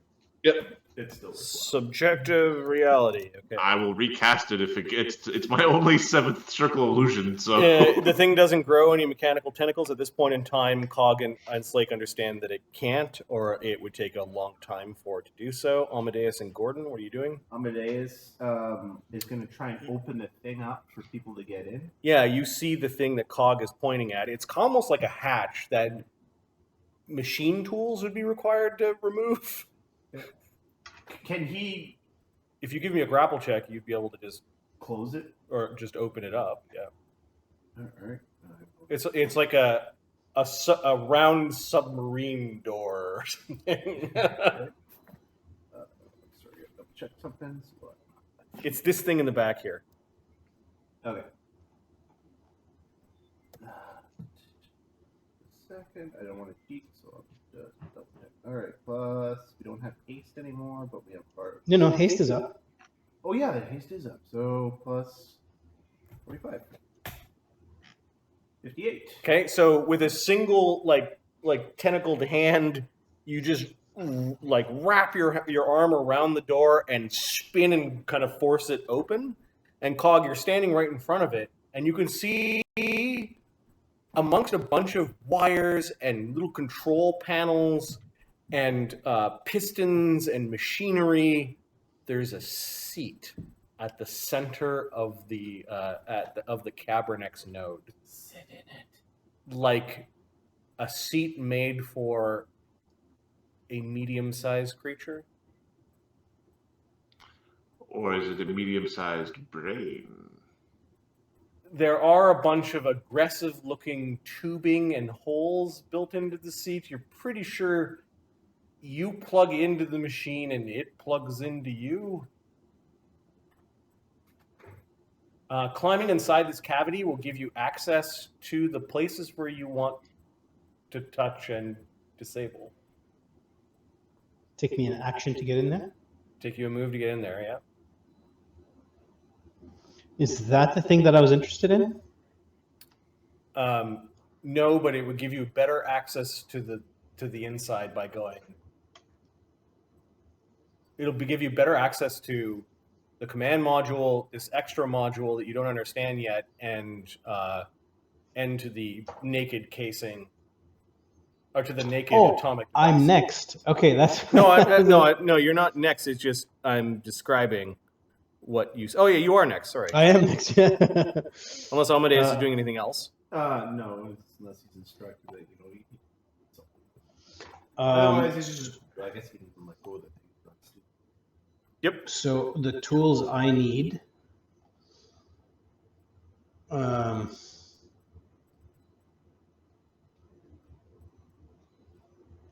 Okay. Spirit surgery, clockwork crafter's kit. Would that work? Any tool at this point in time would be good. Okay. I move action into there. Okay, so Cog enters the machine. Yeah. Sonny, are you riding in with him, or are you staying outside? Well, I have freedom of movement, and I'm really small. Let's go someplace fun. Okay. Cog, Sonny, this is dangerous for you. Stay out. Cog, are you sitting into the chair? Or No, I are wanna you, keep are my you- butt off so, that so, thing. So you basically have one foot in the chair, and you're looking around. Yeah, I want to. Don't worry, Cog. I'm at your side up until it gets scary. This green stuff will hurt you. Careful. The green light is poisonous. So I want to do a Doesn't feel that bad.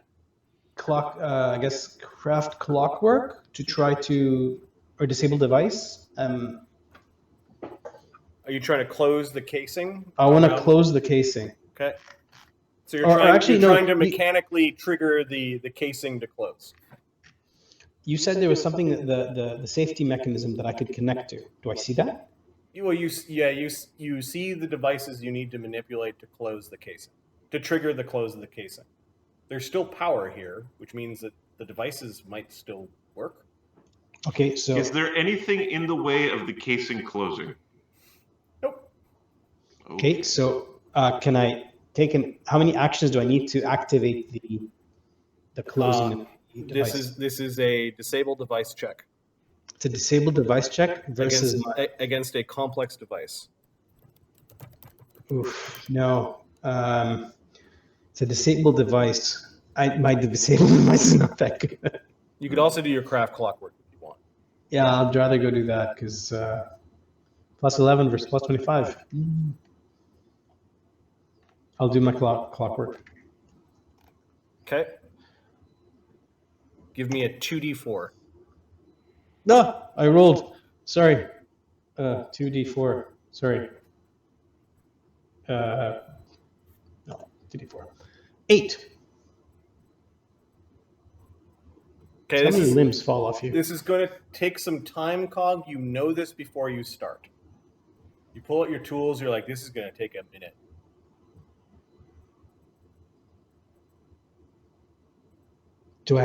Does it look like it's going to explode? The green light is still pulsing, but a lot of things have shut down in the machine. It's no longer pulsing. Like, it's no longer pulsing rapidly. There are no blinking lights. The casing is open. It's going to take you 8 rounds to close the casing. What does the casing need to be? What do we need the casing to be made out of? It looks like it looks like some very strong-looking metal with a lead lining. I can probably just fabricate it back on. It has some weird white, yellow, and black like stylizing on it that you think is decorative or is some sort of warning symbol that this is dangerous. Some angry-looking symbol on there. Yeah, exactly. It's not exploding. It's just paint. All right, so Cog, you climbed into the machine. You took out your tools as part of your move, and then you're like, oh, fuck, this is more complicated than I thought. What are you doing with your other 2 actions? I'm going to take an action to try and understand what the seat is and how to use it. Okay. Clockwork? Yes, to process information that you received about the machine. The last one I rolled was a 38. Do you want me to re-roll it? Yes. Yeah. Oops. No idea. I didn't know there was a seat here. Look at this. It's a pilot seat.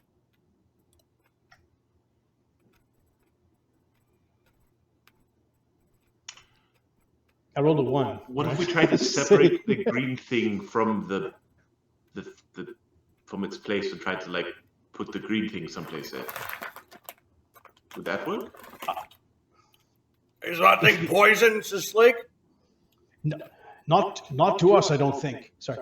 No, not to us, I don't think, but to them, yes. They have I their got lives. an empty chest, a chest hole. Put it in me.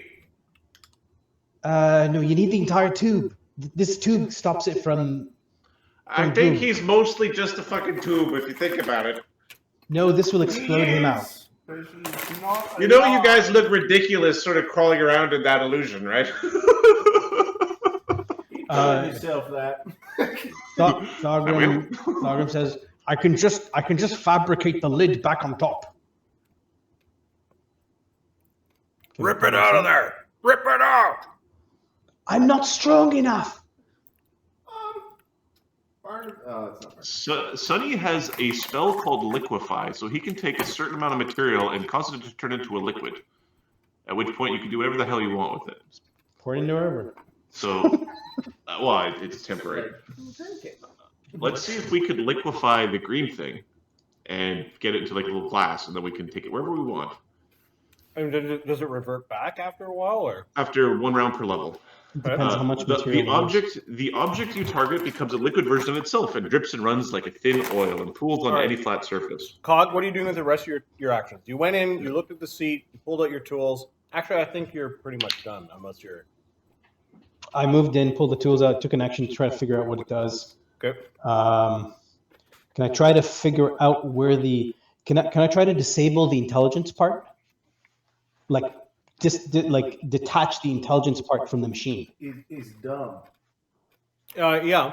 So give me a clockwork check for that and a 2d4. This is you looking at it to see if you can do it. And 2d4 will be how many rounds it will take you to do it. So 33 and 2d4. Come on, 2.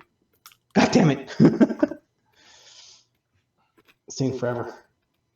33 to do it and a 7 round stat. All right, Sonny, what are you doing? Are you liquefying the core? Well, how heavy is the core? The core can, if the core is up to 13 pounds. Okay, so then there's a big complicated lead pill inside a shielding of metal, and then there's this other light bulb inside of it that then has like a rod that is glowing green. So the rod is about the volume of I don't know, like a canteen. No, it's like water bottle. So it's and if 750 it's made out, mils if we're of, pretending it's made out of uranium, the shit's still heavy, but it's not 13 pounds heavy. Okay. So I will liquefy it. This bit looks important. I'm going to turn it into liquid. Okay, the green stuff kind of goes down. There's a bunch of sparks from either end of the containment module, and you notice that things are starting to shut down. Like whole blocks of little lights on the inside are starting to kind of shut down. There are a few left. There seems to be in the control module cog. There seems to be a little light that is just blinking. And you notice that the interesting module, which seems to be about like a bunch of honeycombs, you notice that something kicks in, and some of the honeycombs go dark, but a cluster of them remains lit. There's something about the honeycombs that are really interesting. Is that the intelligence part? It is not the control module. Barnabas. All right. Knowledge what? 'Cause this thing is a construct that was powered by this rod. Mm-hmm.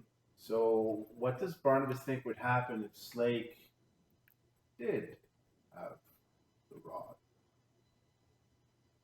Okay, so you like walk up to the thing and you're looking inside the hatch where. Yep. There's going to be a lot of testicular cancer in our future, isn't there?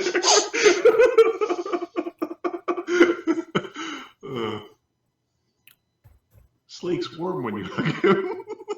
It's Arcana because it's the closest thing to you even comprehending what's going on. So do Arcana with probably a high DC. However, Barnabas is Barnabas. So he's going to do the reroll thing. So it becomes a 46. Take 10. 6. So 67. Oh, wait, Polly helps. So 71. if properly installed into another construct, you might give them bewildering amount of power. And in this case, it would be energy to fuel movement and perhaps even somehow converted into spells or energy. Yeah, this is... You could install it into a golem. Right. Ooh, I know a guy. You need to know what you're doing, but this thing is powering the entirety of this. What you're guessing is a mythic golem. Slake. Or a golem from a technology level that's beyond the intricate clockwork that Cog was made out of, and definitely beyond the juggernautish metal plates and greasy hinges that Slake is made out of. Slake, you definitely want this thing inside you. And he is going to... That was one action. I thought I could just shield you from getting sick. No, it will power you, and it's not magic. I don't believe it's magic. It'll just make him... It might make him stronger. It will make him stronger, much stronger. Well, if you drink the goo, it'll just sort of take form. So, you know... Barnabas... Cog, could you help collect the goo for him? Barnabas is actually going to... He's got freedom of movement, so he just... Yep. So you climb inside the thing? Yeah, and he's going to try and, help Cog deal with this. Okay, so We need to close the lid to keep Which you thing are you protected. trying to do? Close the lid so that the green goo is no longer Yes. radiating, or are you trying to disable the... He's not worried about the intelligence because he knows dumb as No. shit. Cog tells you, there's two ways of doing it. Just closing the lid or flicking the right buttons. Let's just close the lid. Or you could take out the liquid. Yeah, I'm not touching it. Okay, so instead of 8 rounds, because Cog rolled poorly, it'll take you guys 4. Okay. So, When the Slake gets in there and gets... I can't be hurt. Yep. I can't be harmed by this. Let me do it. Eamon. He's happy where he is. Okay. This is a little get cancer. See, Brennimus?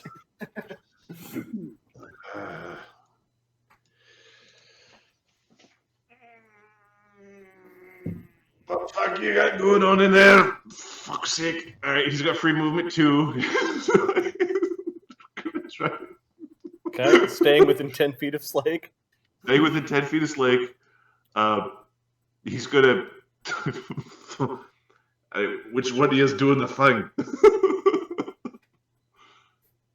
I'll help you, Barnabas. He's gonna hit Barnabas. Barnabas is gonna... Don't let us die. I will hit him with more. I can also help give him a plus... Is it +3 or +4 on his checks? Alright. You're way better at this than I am. Yeah, or let me do it. Yeah. So Barnabas steps in and takes the lead, basically. Yeah. I was like, I think it's that one. Going to aid by giving him the power to roll twice, and he's just gonna... It's for 4 rounds. He'll do it each round. Okay. To, not... All right, so let's describe what happens for the next 4 rounds. So I'm going to just get to the end of the round, and then we'll describe what happens in the next 3 rounds. So 6-1 casts a rope trick and climbs in. that's fine. That's valid. Cogham's like, All right. Okay. Anybody else? There's no reason to be out here for. Yeah, Eamon's getting up there. I'm gonna say, We're just gonna watch him. Feels he'll be near the rope, but Okay, so Slake is ripping off his armor hastily to expose this cavity that he's been talking about. I seriously think you should just pour the goo into him, and then who cares if it's open or closed? All right, give it to me. The green stuff will still damage anything that it has to be this thing around it that stops the poison of it. he's shielded enough. Let him take it. Just give him the. It's you that needs shielding, not I don't have. I don't have. I'm smarter than you. Even though you're right. I don't have thumbs. Okay, well, is there a is there a portion of the shield that is loose, or is it, no, but I think with your liquid spell, the whole thing was one object, so you could have turned the lead into liquid along with the other stuff. Up to 15 pounds. Yeah. Okay. So you've turned some of the lead as well as the glowing green stick into a puddle of liquid. The glowing green stick doesn't seem to be mixing very well with the lead. Perfect. Okay. Slake's climbing inside. Brenos will get the hell out.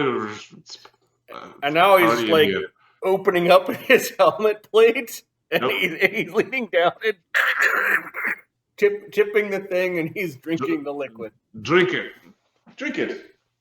What's gonna happen? He explodes. Marty, can Cog? Does Cog know what the stuff is from his checks? You know that this is the atomic material that the thing would use to power itself as well as to cause this explosion. So, and it's the stuff that's poisoning, or do I know that? Yep. Do I know about the protection it needs or not? Like, I know this thing keeps it. Do I know if Slake would be enough to protect people from it? You know Slake's immune to poison.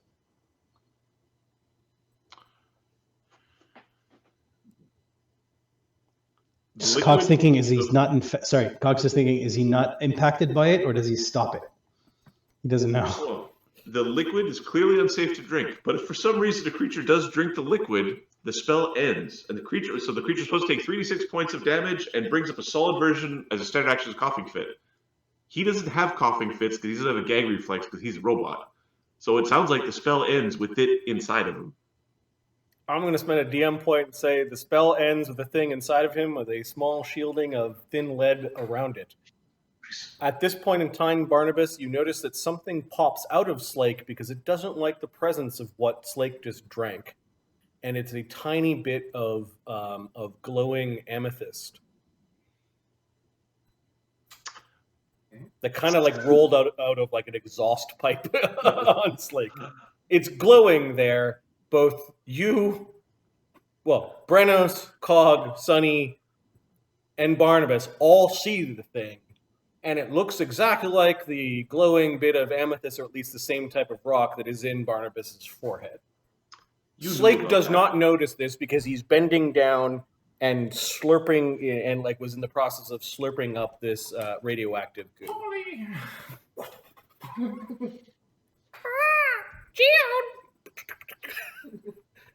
Polly lands on the rock, and so Sunny is going to uses telepathic connection to speak to Barnabas for a moment.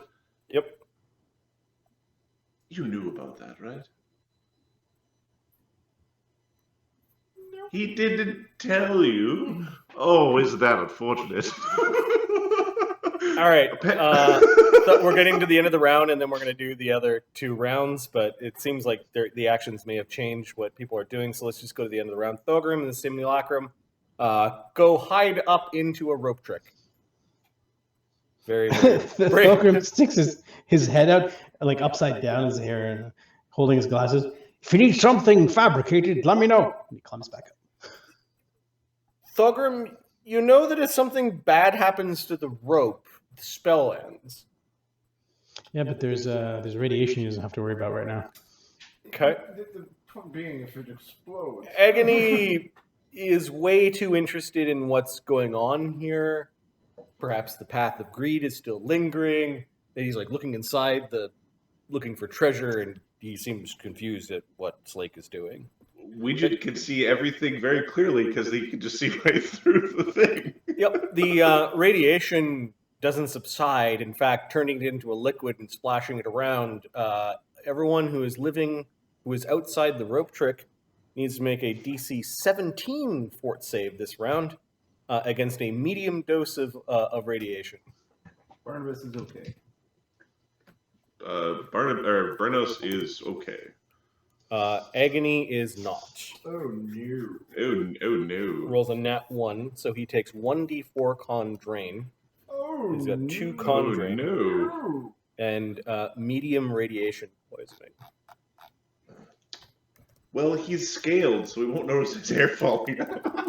I told you it's not enough. You need this material to protect it. Sticks his head in and is like, ugh. 2 con drain, and he needs to make its fort DC 17. Okay. Or lose 1d4 strength per day. Because Bartsong's not running anymore, right? Bardsong's was running till Barnabas' next turn. Yeah, he was helping you.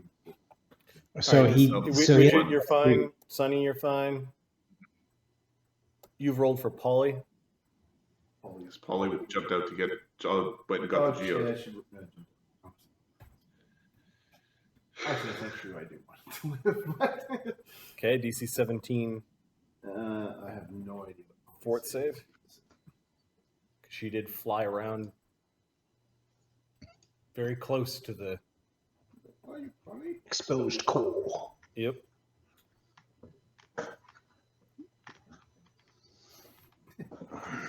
I think it would be funny. It's a tattoo of a bird. It's all feathers falling out. You think it would be funny if you're. With one big growth on one wing. Yeah. It makes it. Hey, buddy. Okay, yeah. Also, you suck at this. The bird. Yes. Okay. All right, and then we're now into what are your actions per round? The radiation is now somewhat shielded in Slake's. It turned into a pellet, I think. Yep. It's in there. Does it Kinda still still feel feel harmful? There's still a little bit of warmth coming off of Slake, but it's not like it was a moment ago when it was all green. All right, we're still gonna keep our distance. Well, let's try to help him get Brennis will help him get his armor on. See if that Makes a difference. is. Yeah, shielding. okay. You help him put his straps back on. He was starting to rip off, and all right, and he walks outside the machine. Maybe line your armor with some lead or something. All right, not here, though. No, where appropriate. Like he'll just walk away from the place. Uh, Oh no, he'll walk away with Brennos following, basically. Yeah. How do you feel, Slake? Fine. No change. All right. I don't think it's connected. It's just rolling around in there. Perhaps Cog can help you with that. I think there was a change personally. Huh? He was nothing. Slake. You go have. Well, if it's not gonna fucking explode, we gotta kill it. Okay, maybe it did. Maybe it didn't. Maybe it's the same. I'm fine. Yeah, Agony's backing away from it. He's like, I breathe some of the fumes. All right, Sonny will fix you up, man. Don't worry. Sonny is going to go and land on Agony to Yep. investigate what did the fumes do. Oh, Oh, yeah. let's look at your eyeball. Agony's got a bleeding nose, and there's some of his scales have like turned a little bit pinkish. Ooh, that's not very good. No, Cog, you're looking at these honeycombs.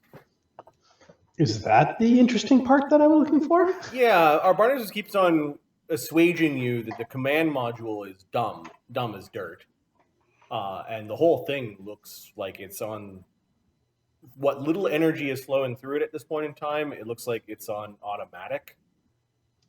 Yeah, Cog's going to start. I know that there's an important part in there that I'm interested in. I'm going to try to take it apart.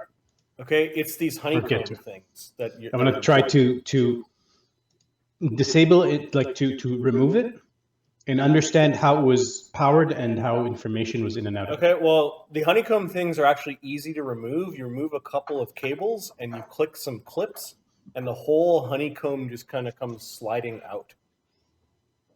Nice. It's long. It's like got bumps along the side, like they are long cores as well, but there's like sparkling minerals and things that you don't understand as part of it. Give me your clockwork check to see if you understand what this is.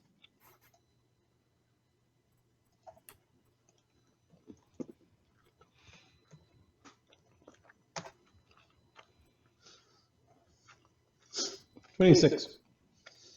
You're pretty sure that this is something that helps the machine go.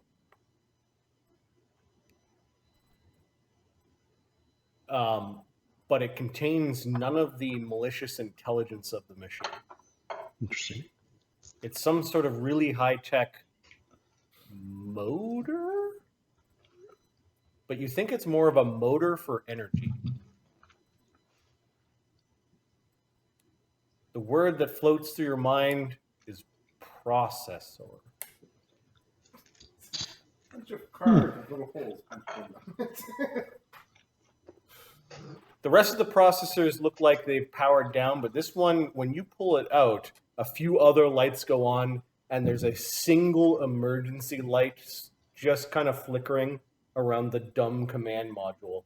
At this point in time, apparently some fail-safes have gone off because the container where the thing was exposed is just automatically going... Is it closing? And it closes. Yeah. I'll be right back. You've robbed it of its importance, of its green prize. You're wondering what this processor could do. I'm also looking for the intelligence part, by the way. Well, the intelligence part, you see it. There's a casing, and you know that inside of it there's this spinning circle inside of a circle, kind of like the P in your head of Q-Stone, but it moves around and it spins, and it's got some cooling units hanging off of it. Yeah, Cog's going to grab that and pull it out. Okay, so you spend a few rounds pulling out the processor. Oh, this thing. This thing makes your skin crawl when you at least had skin as you pull it into your hands. The evil entity that is Kabranex is held in your hands at this point in time. The only thing that makes this a safe action, you know, is that Barnabas made it dumb and not willful. It has no charisma to exude. It has no presence to exude its will over others. Barnabas, a source of knowledge for you. I don't know if it has anything after what you've done to it. Oh, he's not there. Shit. There comes the man off from Hawaii. Brenos, unfortunately, because as the radiation is subsiding, you're like sticking on Slake like glue. Yep. You get one more save. It's not at the 17, it's DC 13 against a mild dose of radiation poisoning. Okay, we're good. Okay, and we're going to say that that's all the radiation that you guys are exposed to at this point. Your bodies and your magic has kept you until safe. Slake explodes at some point. Slake's like gets so mad he literally goes nuclear.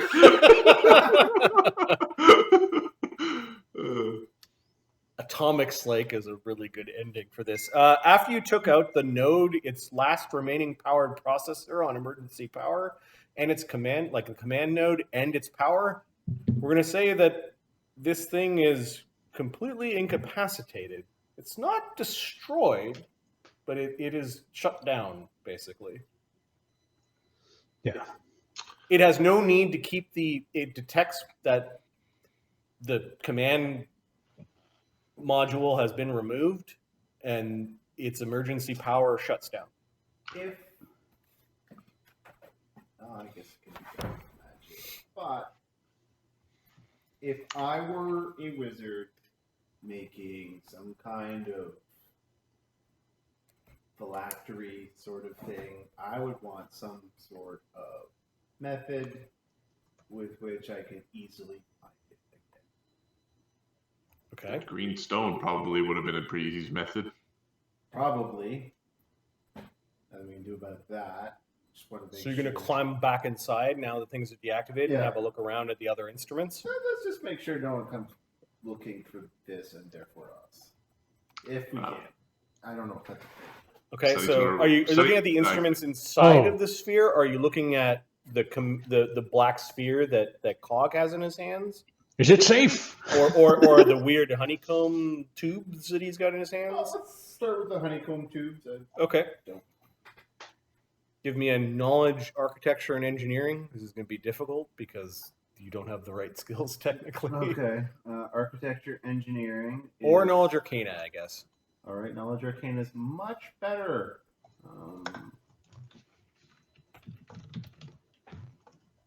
I will just take 10 on the knowledge arcana, and I will take a d6. With Polly's help, that brings it to 52 with good hope. 3 to 63. You don't know how it's made, but you know what its purpose is. The processor unit helps the thing's mental and physical reactions. This is beyond that of a master craftsman golem smith would actually do. There are ways in which Cog and Slake are somewhat different from normal golems. Normal golems are really, really dumb, and you're pretty sure they lack processors, whereas Slake and Cog, whomever crafted them, used souls or brains or kind of like the combination of an original human being to react to stimuli and to move around and to think. You as a thinky person, you know that people get tired from thinking and that some people can only work through certain problems at certain rates. This thing would help a golem have either insane reactions or to mentally calculate at dizzying speeds. All right, can he disconnect? Well, this is a Cog. A Cog has this thing in his hands is about the size of half a loaf of bread, and then the other thing that is in his hands is something that makes your skin crawl by just looking at it. Okay. It is a black orb with sort of like electronic tracery around it, and maybe some like jagged, weird puzzle kind of like machine cut pieces where it might be able to open. And it is not only a magical thing, it is a technological thing, and it might be borderline minor artifact. Okay. It's the thing that has the feeble mind cast upon it. Okay, it's the thing that has to never see the light of day again. This might have information that you... Slug? Well, Thogrim steps up, by the way. Like, it seems safe. Thogrim comes down out of the road. What do we have in here? Yeah, Thogrim, come here. Look at this. Do you think there's some way we can integrate this with the Cog or Slake? Let's see here. Fuck is this thing? Well, it helps with the reaction speed of the golem. See? So what am I looking for? Knowledge. Craft. So yeah, you guys see a bunch of instruments inside here. There's some weird equipment and instruments. Yeah. Okay. So Thorium just wants to take an idea. How does this thing work? Look at the power. How did it run? Can I use this in my golem? Shit like that. What is this metal weird hard lead thingy You that I don't know is use lead? it by plugging yourself into the seat and allowing it to plug into you. He's like, huh. He's like, okay, maybe I can do something like this in my golem. Oh, It's definitely beyond you snap judgment, understanding more than what you've pulled out. Cog, come here for a second. But over time, you might be able to learn from it to figure out how to ride inside a golem. Yeah. What he's going to do is he's going to start looking at interesting pieces. Stuff like, oh, this is probably something I could learn from. Shrink it. Start shrinking a whole bunch. Fuck alone for 2 seconds, would you please? Fine. Barnabas, Come here for a you second. see 2 instruments on it that are of interest to you. Give me a knowledge geography and a knowledge planes. Knowledge planes. I'll take one of my minis for that after I do the sneaky brain thing.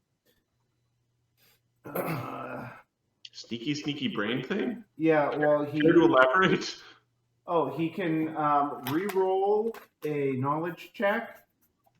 When you fail one, or when no, I just don't like the result. I take it again, and I get an insight bonus equal to my intelligence. I agree with this being called the sneaky brain thing. Yes, thank you. You'll get aid from Polly, bring it to 44, plus an insight bonus, just to 52, plus 20 is 72. That's the Okay. planes. All right. And the knowledge geography, I will do another sneaky thing. Okay. And I'll take one of my 20s. And the last check I would be knowledge arcana. There are 3 weird compasses that you. Okay, the Just catch knowledge your eye. geography is comes 34, so 54. Okay. And the knowledge arcana will be for Polly. I think these are important rolls, so another sneaky thing. 5 today. 58 plus 1d6 plus 1, so 59, 69. Okay. And then Thogrim, you did have a good question that I've now decided an answer to. Give me a craft golem or any of your skills related to craft golem as you're looking for pieces to figure out how to help you craft a thing. And you're specifically asking about golems. Craft armor. Sure. I have a bunch. Whichever is your highest. Craft siege engines. I right. didn't hear a no. No, that's fine. You guys are rolling astronomical, even though I'm like increasing the DCs by. I can't fucking roll higher than 41. 41 is good. Mm-hmm. You think that you could disable very quickly the thing that hooks over your head that allows you to communicate telepathically with the golem. You think there's a module you can pull out that then you could incorporate into the golem, and then there's a tubing that goes over your head like a helmet that helps you communicate with the golem physically. You might have to make some adjustments to it so that it's not stabbing you in the back of the head, which this thing seems to do, but you're pretty sure that those adjustments could be made. All right. Gear carried. All right. We're going to call that the Golem Skykick Skullcap. the telepathic control helmet. Tensor wishes he had this transformation. And you're able to disable it, and Cog assuages you that it's not connected any longer to the evil intelligence of the stupid orb that he's holding in his hand. Cog's like, And then should I smash this? The 3 dials, which look like they could be pried out, One is a Masterwork Compass. Okay. That's with the knowledge geography. You know what a compass is, and this thing will point to magnetic north All right. or south, but you're in the northern hemisphere. One is a teleportation compass that points to the place you last arrived via teleport. Teleportation. That's really cool. The other is a planar compass that points to the last place where you entered the plane.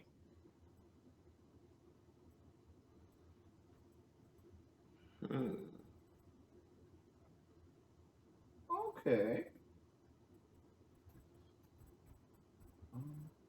Nice.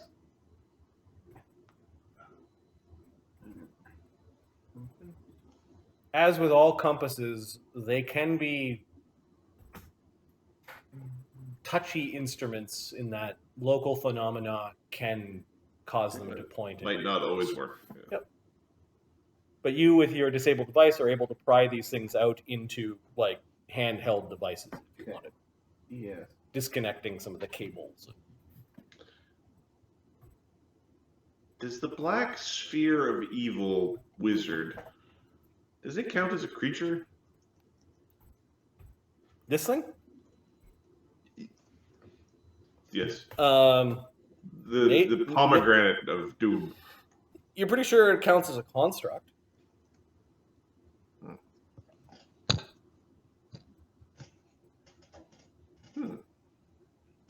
It has smarts and can cast spells, so yeah, it's a construct. Cog is asking, should we destroy this now? It's got his fist is like that. No. What? Oh, that thing's bad, isn't it? Yeah, but This thing is, I can feel the evil of it. Yeah, it is evil. Are we destroying this thing yet, or what? Hold on, I'm inside, you crazy bastard. There's some good shit here. It's like wrenching and ripping out of things. The material that the material that the was holding the green stuff. Do I recognize it? Yeah, it's like some sort of steel with like a lead lining. Lead is not that rare. Is not that rare. No, lead. You can get lead anywhere. Anything here major that's city, rare. you can get lead. Anything here that's super rare. Well, this weird metal is rare. You know that it has the properties of adamantine, or it's like a golem. Yeah, there's lots of rare stuff in here. Okay, he's gonna start taking some of the stuff off and shrinking it. This is a nice pile. Boop. This Okay, is a so nice you guys pile. are taking time to disassemble this thing. To disassemble this into parts would probably take a few days. I think there's going to be a patrol to see who has taken up residence in the Undertown, while the nerds do their nerd thing. I have a request. We left Mistra all by herself and very far away in a very dangerous place. I can tell. I have been one away teleport You've left. been away for about a minute or two at this point in time. I have one teleport left, Sonny. That would get us to her, but how to? I will go get her. Thank you. Anyone Do you wish accompaniment? I suggest that one of Adam's PCs and one of Cog's PCs, or sorry, Ahmed's PCs, go back via the teleport. Yeah. As long as you have enough teleport oomph to get I got enough teleport moves to come back. okay with But- a large bird. But a large creature is Oh, with a two. large bird. Is 2 or Hang 4? on, let me see how many fifth level spells I got. You would, because 12th level you'd be able to move Yep. 4 mediums or 1 large and 2 mediums. Okay, large is 2 mediums. All right, so second DM point. We'll call it Deus Ex Machina. Who's going? Barnabas. Okay. And Polly. Yeah, 6-1 is having a field day with Logger in there. It is Sunny's. It is Sunny's. Okay. And Sunny could shrink it if need be. Sunny can shrink it if need be, but Sunny's at mythic points, so.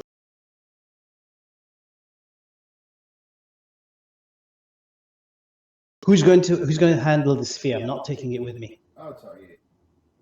He drops it in his hat. All right. Okay. Sunny will land on the hat once it's back on his head. Yeah. I'm interested in knowing if it could be a slug. You're welcome to try. Who's casting the teleport? Barnabas. Give me a percentile if it's not a greater teleport. It's not. Sure as fuck hope they know what they're doing. Okay, can I make this compass work for me, or is it the last place that it teleported? Oh, it's the last place it teleported from. I want to use the compass. Does that help? Is the compass point to where we currently are because it's the last place it teleported to, or is it the step before that? It's the last place it teleported from. Because Is it last place it teleported from, or is it last place it teleported to? what is the point of it being? So You if hear. if you walk, if you move, well, if you had legs, when you move around, you'd be able to get back to where you teleported from. Or you don't get lost once you travel. Like that would be the point of it before. The other way point would be to go back to where you came from. So Yeah, it's to show you where you came from. That's cool. So then we can use it to help aim. It came from that way, so it can help you. I'm going to say that when used to teleport in this way, you fail at one category less. One step more familiar. Yeah. Yep. Okay. That's cool. I hope we go someplace nice. Alright, I'm just gonna put that down. Yeah. So yeah, Cubs goes you defensive. one step extra familiar, like basically. All right. Which means you could use it to pass off to other people to help them go where you were. Yeah. Fun. Alright, so Barnabas will use that. Clearly, magic items I'm making up as I go. Mhm. That's cool. No, they're cool. And we got a 13. We're really, really on target. What's that? We got a 13 on the percentile. Okay, you arrive back on location. You are where the machine had teleported to, or from. You're kind of in this empty spot. You can't help but notice all this leaky fluid and sticky blood, like it was not caring about processing of organic material around it, and not caring about its mess. Mister has already hopped down and goes, as you can hear sand clinking against this door, and you can actually hear maybe voices or spell casting just outside of this, out of this place. Boy says. Voices, yep. Mister, when she sees you, goes scurrying over to Sunny, kind of chirping like. She's explaining why she didn't like being left alone. It's creepy. I understand. You weren't supposed to be left with Eamon was supposed to be left with you, but Eamon can't jump out the window. I know, very. She looks back because she heard the. Are we ready to go? Oh, I thought we were already going. Ooh, one moment. Cog's going to use a key point to teleport to the area where there's a whole bunch of wands. Where? To one of the clock. The upstairs. There was like 6 or so of those wizards. All right, so Cog says one moment, disappears upstairs, and then the doors are being pushed against. Fucking asshole. Do I have an round or is just? Well, you key point up there. Yeah, so it's as a move. A key point as a move. Okay. Go pick something up. So move, pick up. Wait, hold on. I use another key point to jump, and instead of attacking, I pick up, and then I key point back. Move. So you could move, teleport, jump, use a move action to pick 2 things up if your hands didn't have anything as a in key hands. as a key point. Supernatural. As a key point, I pick it up. What do you mean as a key point? You don't get move actions as you pick it up. Instead of attack. No. You get 2. You can pick up 2. You can pick Marty's up 2 being nice, wands. saying you can pick up 2 as one action. He's being very generous. Oh, and jump back. Okay, you kind of scoop up not in combat, 2 wands, and then you hop back. Okay. Okay, we're good to go. Go. 2 wands, for fuck's sake. Tick off the uses of your key. It was, And there's a wall of iron between you guys and the door. So the doors are open. You can hear some voices that are speaking in Sylvan. You hear the growl of a lion.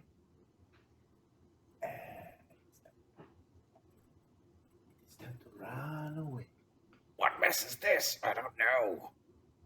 A dwarven? No, that's Sylvan. Sylvan. Yep. Tell the Ghost Lord to go fuck himself. Go.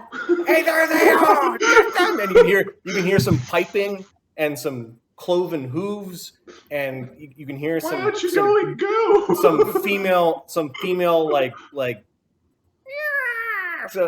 female voices casting, and you can hear the clinking of some metal hooves, and yeah, there's a bunch of creatures that are there, as well as this weird reverberating sound of a roaring lion coming out of the sandstorm. Yeah, this is not where we want to be. As the Ghost Lord might be depositing some of his, we'll call them his followers, to attack you. At this point in time, you guys are going. Yeah. So you kind of get a bunch of information. Anywhere is better than here. 90's not a great roll. Anywhere is better than here. Yeah. well, hold on. The last time you teleported using the compass. Yep. Yeah, I'm using the compass. So you're using the compass to return to where you were. So this is not viewed once, so this was seen casually. So this is like you studied it carefully because of the compass, which is under 94. So because of the compass, you're like, go! And immediately the item that you got is useful. I like it. Yeah, that's awesome. I like it a lot. Yeah, Thogrim could really use that shit. He's always jumping into closets and shit. Like Tick that. off the use of your Teleports. your teleports. Yep. Yeah, I did that. No, that's me. All right, you're Oh, back okay. at the machine. The 2 Thogrims are going nuts about, yeah, look at this thing, look at that thing, and like, I wonder what that does, and let's decompose it. Slake If you're is just looking for fucking materials, why don't you use your fabricate spell and take materials and put them in a friggin' block? Leaving that spell for something We should special. destroy it after you've picked it clean like a buzzard. Take what you need and then we'll go. This thing shouldn't stay here. That's correct. Sonny, now that we're back, Mister's there. We're gonna try to dispel the charm that's because we haven't actually killed the thing that charmed Slake yet, and we don't want Slake to suddenly go into like kill, murder all organics mode. If we let Slake destroy the thing, But the casting thing is in your hat. yeah, that's true. If I break the wizard's wooden leg, that doesn't stop the wizard's spells. Broke his wheelchair. okay. So I think you cast your scrying spell after he got contained, Yeah. so you didn't see the spell run. You didn't see the spell We- cast, no, but you we- saw we the didn't- spell active. So you do get a spellcraft check, DC 34. Okay, so yeah, Sonny knows. Okay. You know that Control Construct is a concentration spell normally. And there might be variants out there that are not concentration, but that would only last for rounds per level. I will use a detect magic to see if it's still running. Yeah, you actually count down the rounds watching Slake, and eventually the Control Construct compulsion has faded. And we're safe. Ish. Oh, in case anybody was wondering, the Ghost Lord sent a army of Fae to come and kill us, and it's likely going to be held up in the castle. And if we want to reclaim the treasures, we're going to have to fight for them again. Not today. We could wait. We averted an atomic explosion that would have laid waste to a large area for, what was it, several centuries? Yeah, I believe that's what. Yes, that's got hundreds of years. Are we done with this thing? One moment. What the fuck is this? I don't know. Pick it up anyways. He's got a goddamn espresso machine. Like, No, he's got a hammer trying to break something off. Cappuccino machine. You don't go traveling to planes and subjugating entire realms with your mechanized horrors without cappuccino. without some caffeine. Yeah, Thogrim's making huge piles and shrinking them. So how are you? Your disassembly of the thing by hand will take several days. Yeah. So he has a fabricate that if he studies enough of the area, is there like a main structure that you can say, fabricate this into a cube, and the entire structure where lots of bolts are connected just falls apart. Yeah, and you could start fabricating the shell of it into just big blobs of materials. It'll take something this size. I have one fabricate. 8 fabricate spells to get all of it. I have one fabricate. 10 cubic feet per level, so 130 cubic feet. Oh, never mind. I believe it's halved 10 foot block, right? So this thing is a colossal creature, so it's like 8 10-foot blocks. It's 1 cubic. Casting requires 1 round per 10 cubic feet. If you work with a mineral, the target is reduced to 1 cubic foot per level. If you're working, is this a mineral or metal? Both? Is it the same thing? Basically, Marty can pick whatever number he wants because. Yeah. So yeah, he'll fabricate, shrink, and then I have a treasure stitching that I can throw in there as well. So let me know how much I can take apart. Oh, maybe I have something else to break something. So you could stitch the pieces that you take. It will take 8 fabricate spells to totally turn Take this this into thing just apart? parts. Doing so will ruin any of the devices, and you'll just have the material.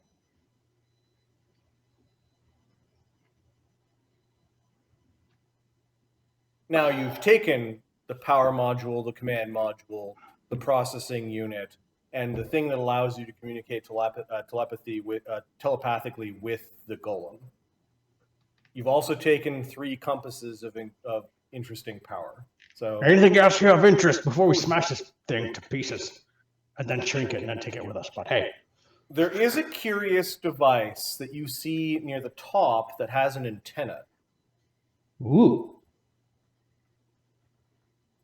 Climb his short ass up there. Yep. Ting, ting, ting. All right, so you take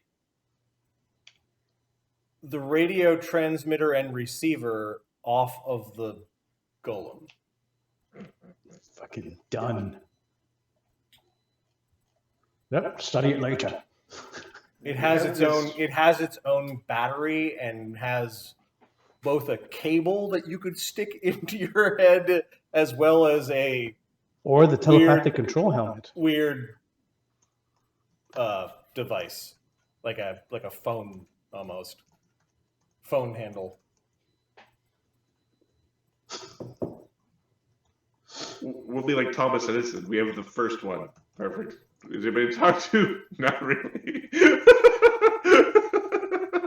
Well, I'm the only one here. Over. No, it's can he use this with the helm thing remotely? That cable kind of disappeared into a thing, and you're pretty sure that maybe you might be able to hook it up. There's lots to study here. There's lots of books that we can open up in the library. Maybe there's something that can help us. So are you fabricating, or are you leaving this thing here for future study, or are you letting Slake beat the piss out of this? I have one fabric. Sorry guys, I have one fabricate that I'm going to grab that antenna of. No, the antenna you can just remove. Okay, I just remove it, and I'll use fabricate and take down as much stuff as I can, shrink it, and treasure stitch it away. Okay, I'll say you've got one fabricated blob of its plating.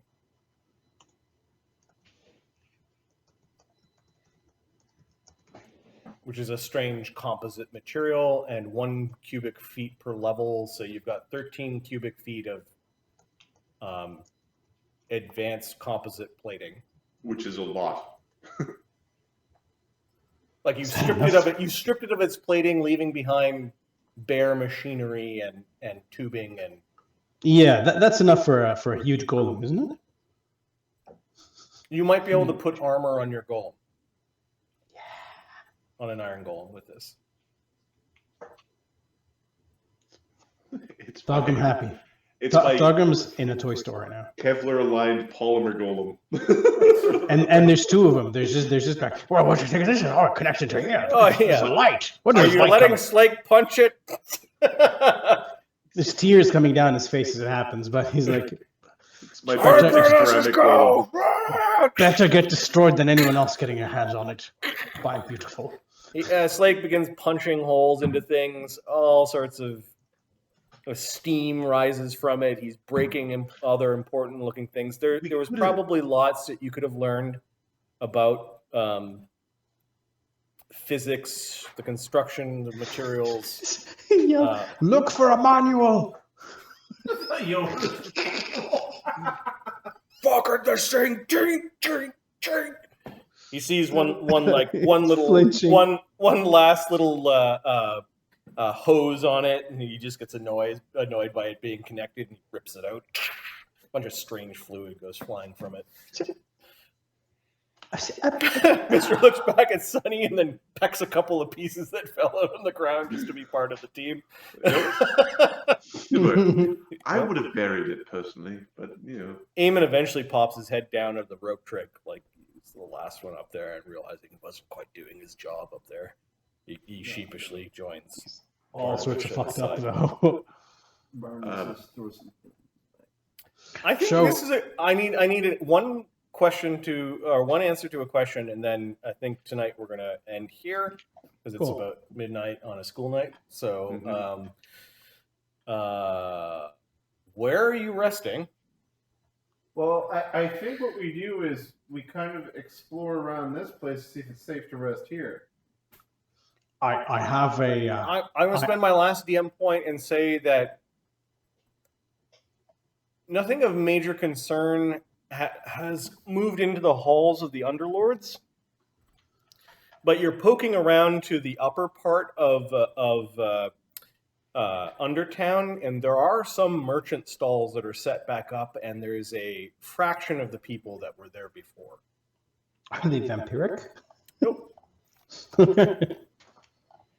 There are some that might still be trying to run a secret black market. When you appear there with your educated imperial accent, waving at them hello, they start scrambling. These are not merchant stalls. These are things where people have gathered anything that they can carry and maybe are bartering amongst themselves with stolen goods. Easy. I'd just like to introduce myself. I am the mayor of Undertown. Give me a charisma check. No, that's not. Or no, diplomacy check. That's fine. Diplomacy goes much better. All right, 40. 2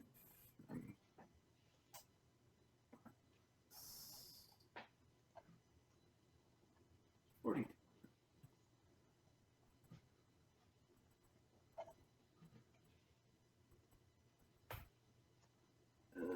Yeah, good. Yeah. 62, not 20. Okay, you stop some of them from running away. They're willing to talk to you. They're down on their luck rogues that have risked Imperial, the Imperial barricade to do their own black market trading down here. Mostly it's just fencing.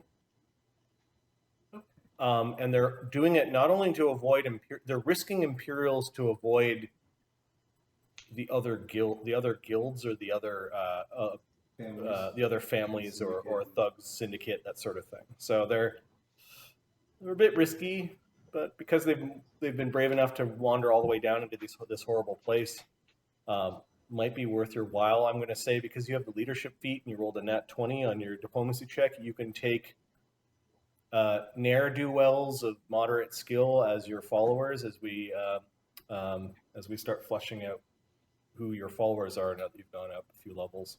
Yep. All right, that works for me. Yep. I'd like to have some ne'er-do-wells in my employ. Some roguish type. I only need so many people to copy books for me. Yeah, bards are also kind of rogues. So yeah, you make contact with these people. They don't go down there because they still think that vampires live down here. Oh, they do. And you convince them that not going down here to the lower area is a good thing. They don't need to go down there to barter or to. All right, that sounds good. Yeah, nothing that would threaten a group of 13th level characters is down here in Undertown. Except for the thing that you chased down here. Except for that. Yeah. How far away is the rust monster queen that we didn't kill? You have to go up into Undertown and then into a nearby cavern. It's not going to wander upon us in our sleep, is the... There's a mage's private sanctum that's going to go around this thing. They say that the Imperials shot it to death, and there might be some little rust monsters running around, but people who are concerned about coins say they don't worry, they know how to trap them, they know how to kill them. Right. We're going to put up some alarm spells anyway. Okay, so you're resting here. Yeah. Thogrim is going to put a mage's private sanctum. Can he get the? You can mage's private sanctum a 20-foot radius. Radius. Yeah, I believe it's a radius or a cube. And then there's already a rope trick here. He's going to put another rope trick. Okay, so you guys rest in this cavern. I need a name for tonight's game. Atomic Slake is pretty good. Yeah, Atomic Slake's pretty nice. Atomic Golden Shop. Upgrades. Upgrades, there we go. Atomic upgrades. Atomic Adventures. Adventures in the Atomic. This was fun. Fairies inside you.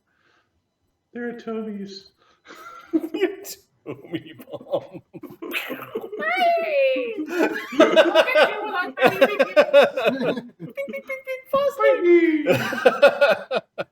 The best ones in the land. This little adventure arc was very pleasing. It also robbed Slake of his vengeance. Well, there's nobody to avenge. Did it? Now there's the question of: are the Brickhammers still? Are they still evil, or were they always under the control of this thing?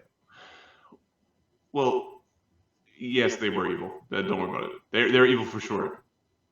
In terms of the morality of our problem. This thing arrived recently. Is to go back to the mines and deal with the Fae, or the castle first and get everything we left there. Clear the castle first. Castle, then mines. And then mines, yeah. Cool. I'm prepared. I'm fully prepared for Saturday. That sounds good. Saturday, same start, same end? 6 o'clock? Yeah, we can start earlier if we can. Adam wants to go to bed early this Saturday, or is that next Saturday? It's next Saturday. Oh, okay. Yeah, that 6 is fine. Cool. Good place to leave it. For those watching on YouTube, which is where this thing will appear, thanks for your support. We will eventually, once I get internets or go back to Seattle, start our regular streaming on our channel again. Thanks for being patient. And as always, we hope that you enjoy this as much as we do. Peace. Have a good night. We enjoyed it a lot. Good night, guys. It's great. Well, I know you guys do. Don't make it fucking explode, you asshole! I hate this game. That was funny. I'm glad we're alive.